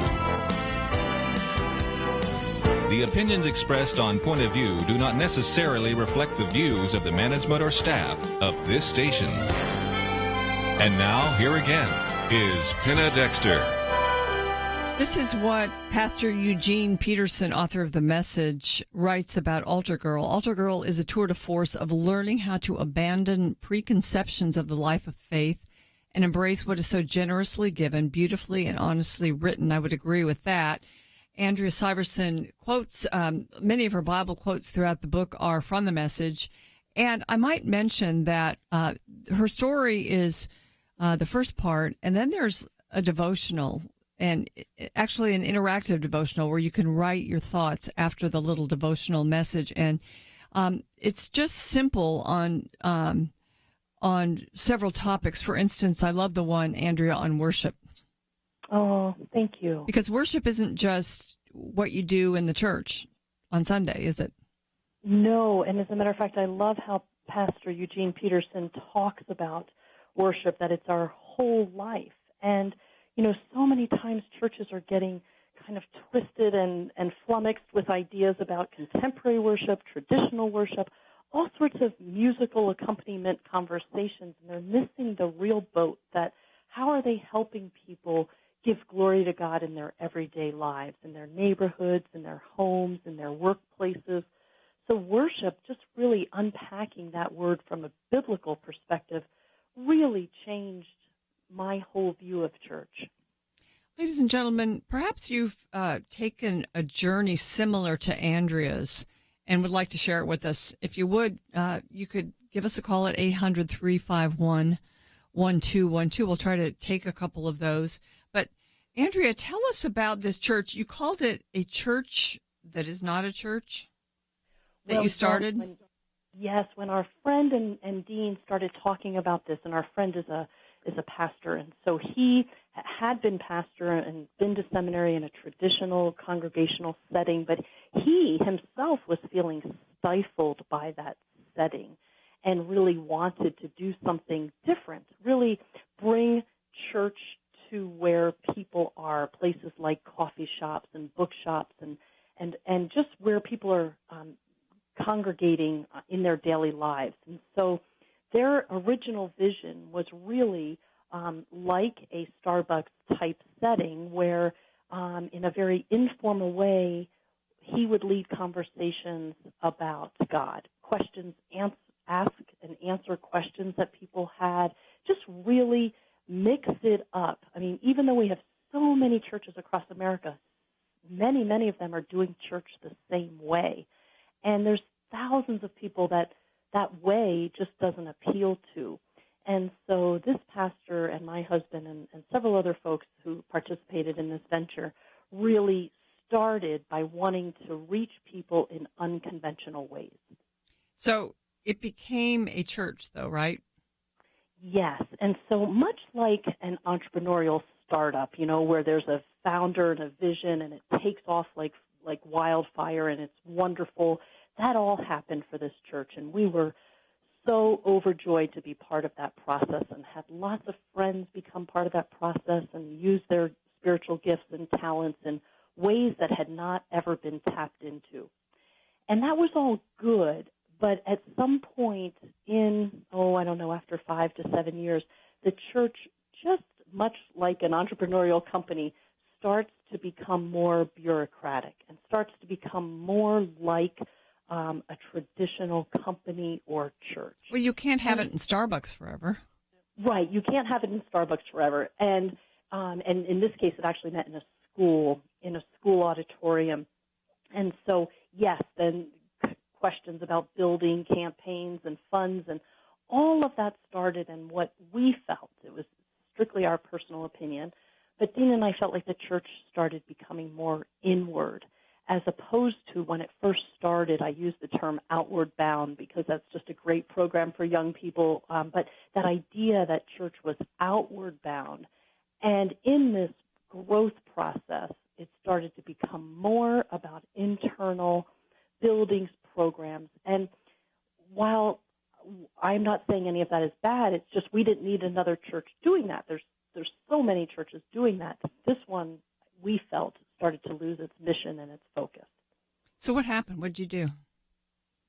So we prayed about it. We were, distraught, quite honestly, for quite a while. Dean was serving in a deacon role and was good friends with this pastor. And so lots of conversations.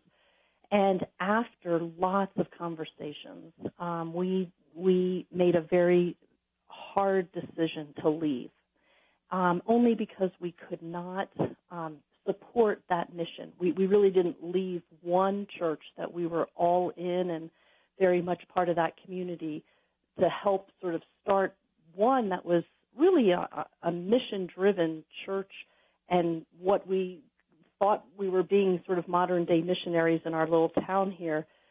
We didn't do all of that just to become sort of another church. We had no reason to have left one church to do that. So it was a painful decision, Penna, but we left. So why not stay and help it through sort of the cycle? Through that. Why yes. not? Why not do that? We could have, Penna. It just wasn't where we felt called to. It felt like it was going against its own mission, and that just really bothered us. It just really felt like, wow, we don't need another church like this. Those are everywhere. I mean, just in our little corner of where we live here in Colorado, every denomination in a very small area is already represented. We were really trying to do something new and innovative and different. So what did you do next? So that's really a sad part of our story, Penna. We didn't know what to do next. We never, and never is a big word, but both in our life before we were married and in our married life, we never not went to church. We woke up every Sunday and were part of a beautiful beginning each Sabbath with worship in a church setting and community and all of that. So we found ourselves a bit baffled for many Sundays of what to do. You know, yes, we could have gone back to our original church, and yes, we could have stayed with the startup church, but we just did not feel like that was what God was asking us to do. And so we spent a lot of Sundays really in quiet prayer and further scripture study. Just we were able to do more devotional time because we were not going to a church. And we did that for quite a while, longer than we ever anticipated. We certainly had lots of friends who left this startup church, encourage us to come to their churches, and we checked out many other churches. But we weren't really shopping for a church. That's never been our bent. It was never our intent. Were you taking a fast from church in a sense? We really were, and I never in a million years, because I grew up fasting. It was a very serious spiritual discipline in the Catholic Church. I never in a million years thought I would be fasting from church, but we were. And how was it? Was it? I mean, it doesn't sound like you were. In a sense, there was disillusionment, but it wasn't spiritual burnout, was it? No, not at all. We were not. We were like, let's do more in this outward bound direction. Let's foster sort of what the strengths of that church were. So no, we were not burnt out by any means. We were, but that fasting time was a bit bewildering. It was hard to know. It's a bit of a lonely time. There, while we had other friends who had left the startup, everybody was in a different place, spiritually and emotionally, and so it was a bit lonesome. It was also bewildering. We both thought we were starting a church to reach the unchurched, and then we found ourselves unchurched, and that was just a very unmooring kind of time for us. You talk about in your book the nuns and the duns. Of course, the nuns are people that don't have a faith, but what are the duns, and was that you? Yes, the nuns, N-O-N-E-S. Those are the folks that mark, in all the different surveys, they have no religious affiliation. So it's disturbing how they're growing. Yes, it is, very much so. The duns, D-O-N-E-S, was a word that was coined because of the term the nuns, that the duns were people like Dean and I who were very committed to their faith, very spiritually engaged, but were done with traditional church. And so they had not left Jesus or God, but they did leave the church. And I really, Dean and I learned about them while in this time of limbo. I use the old Catholic word limbo that I felt that we were in. And we came to find out, Penna, that there are more than 30 million done. Whoa. Okay, let me leave it there because we have a break. I'm going to ask you, did you stay done? Andrea Syverson is my guest, and we're talking about her book, Altar Girl. We'll be back.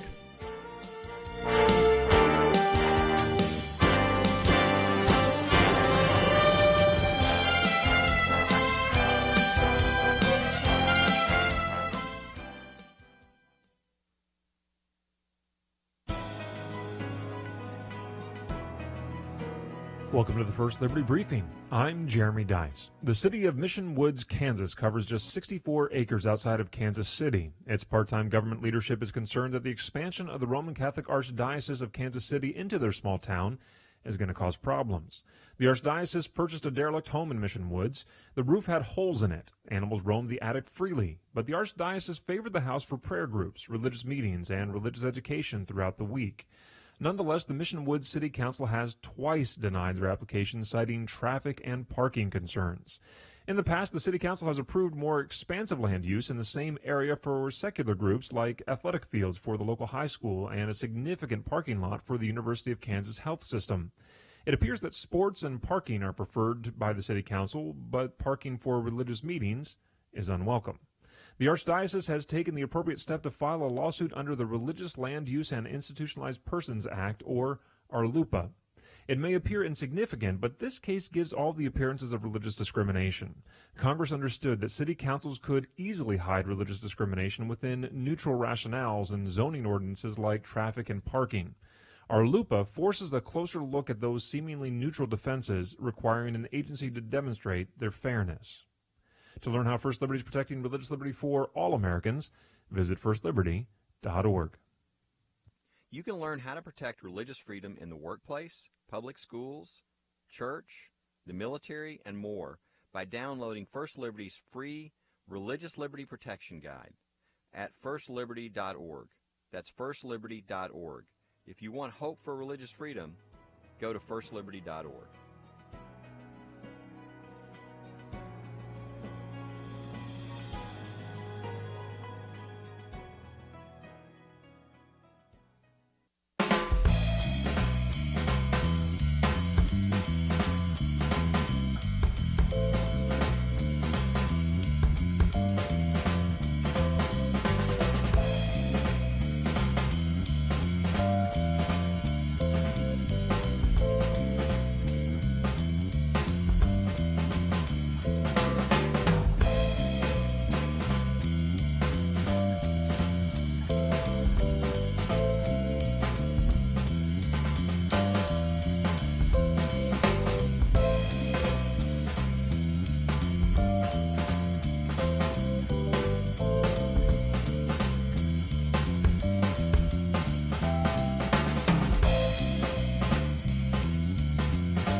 Now, back to Point of View, your listener-supported source for truth.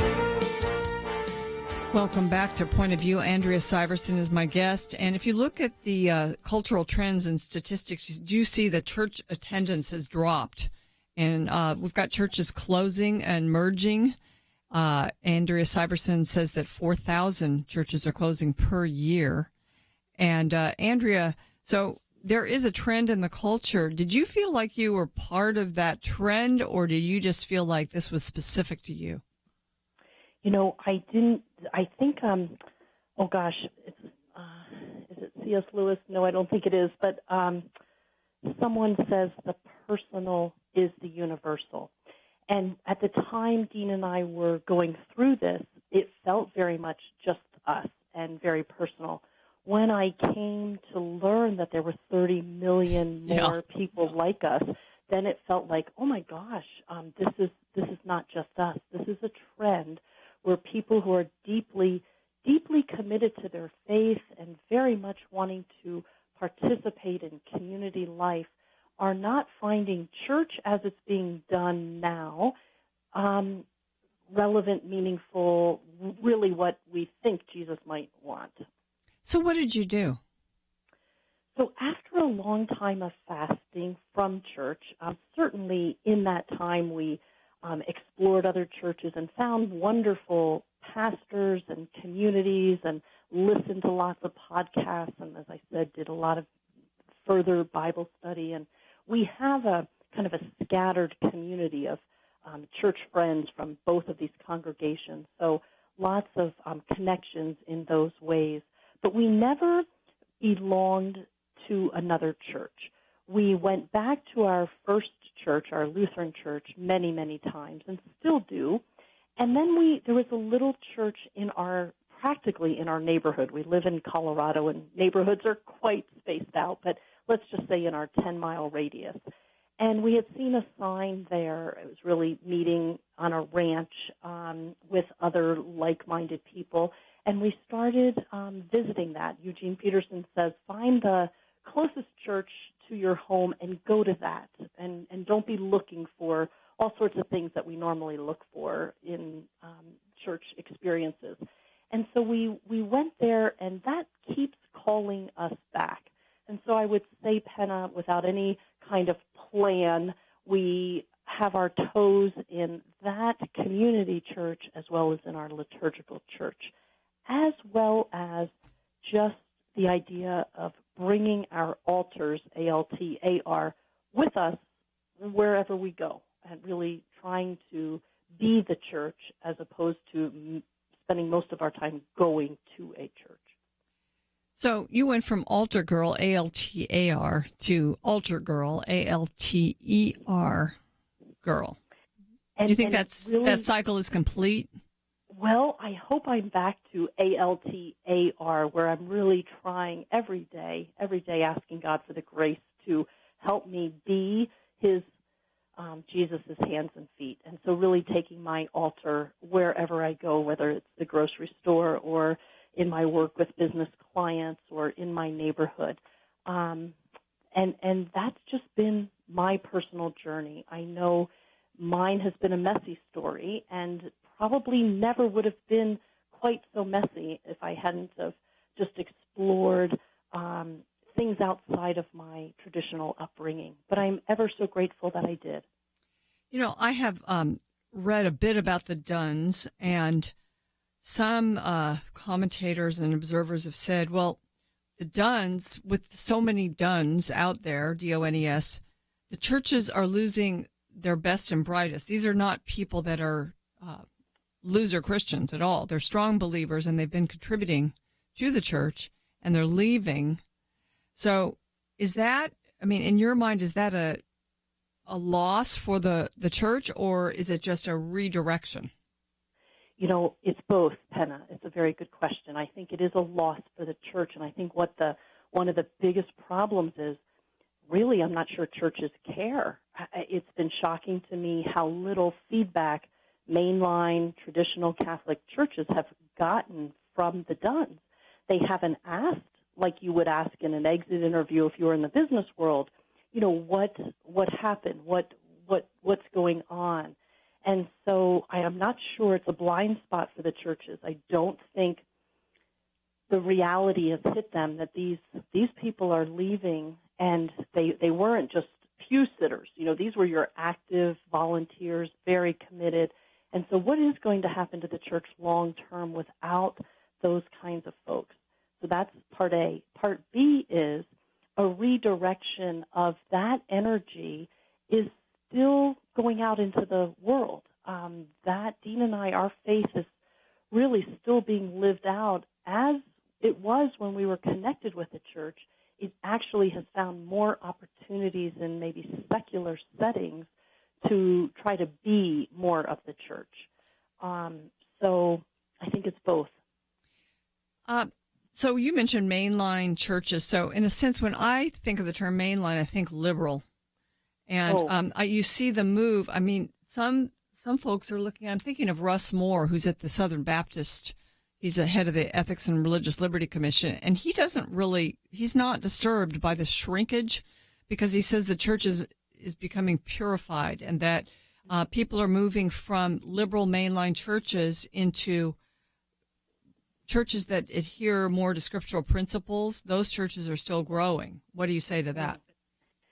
Thank you for clarifying. Perhaps I meant mainstream. Mainstream. Okay, not mainline liberal. Okay. Right. No, not mainline liberal. Sorry, more mainstream. Like I was just making the comment, both Protestant churches are losing duns, Catholics are losing duns.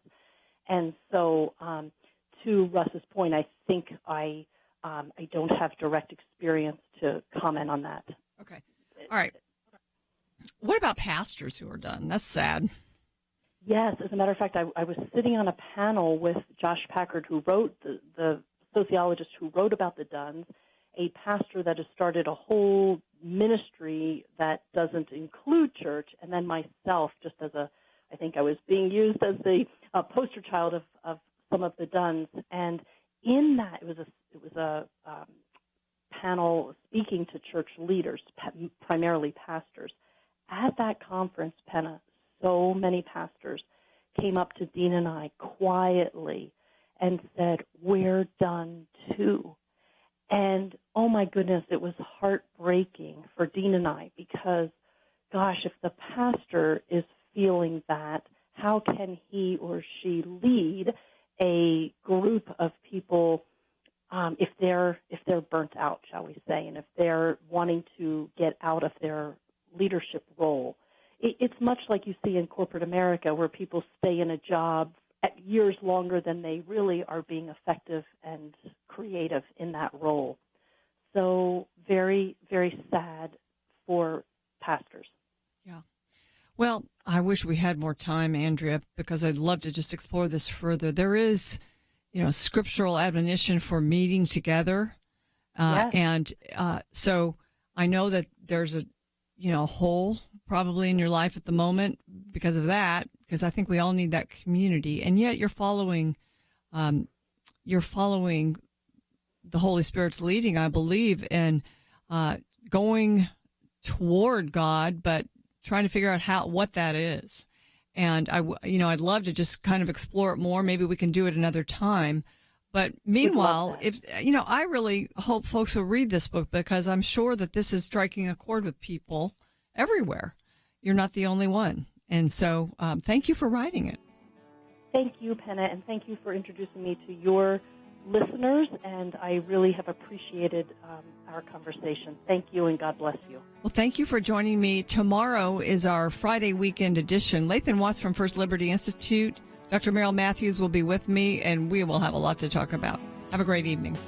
Why does Kirby Anderson do what he does? Because he believes in God's ability to use you to make a difference.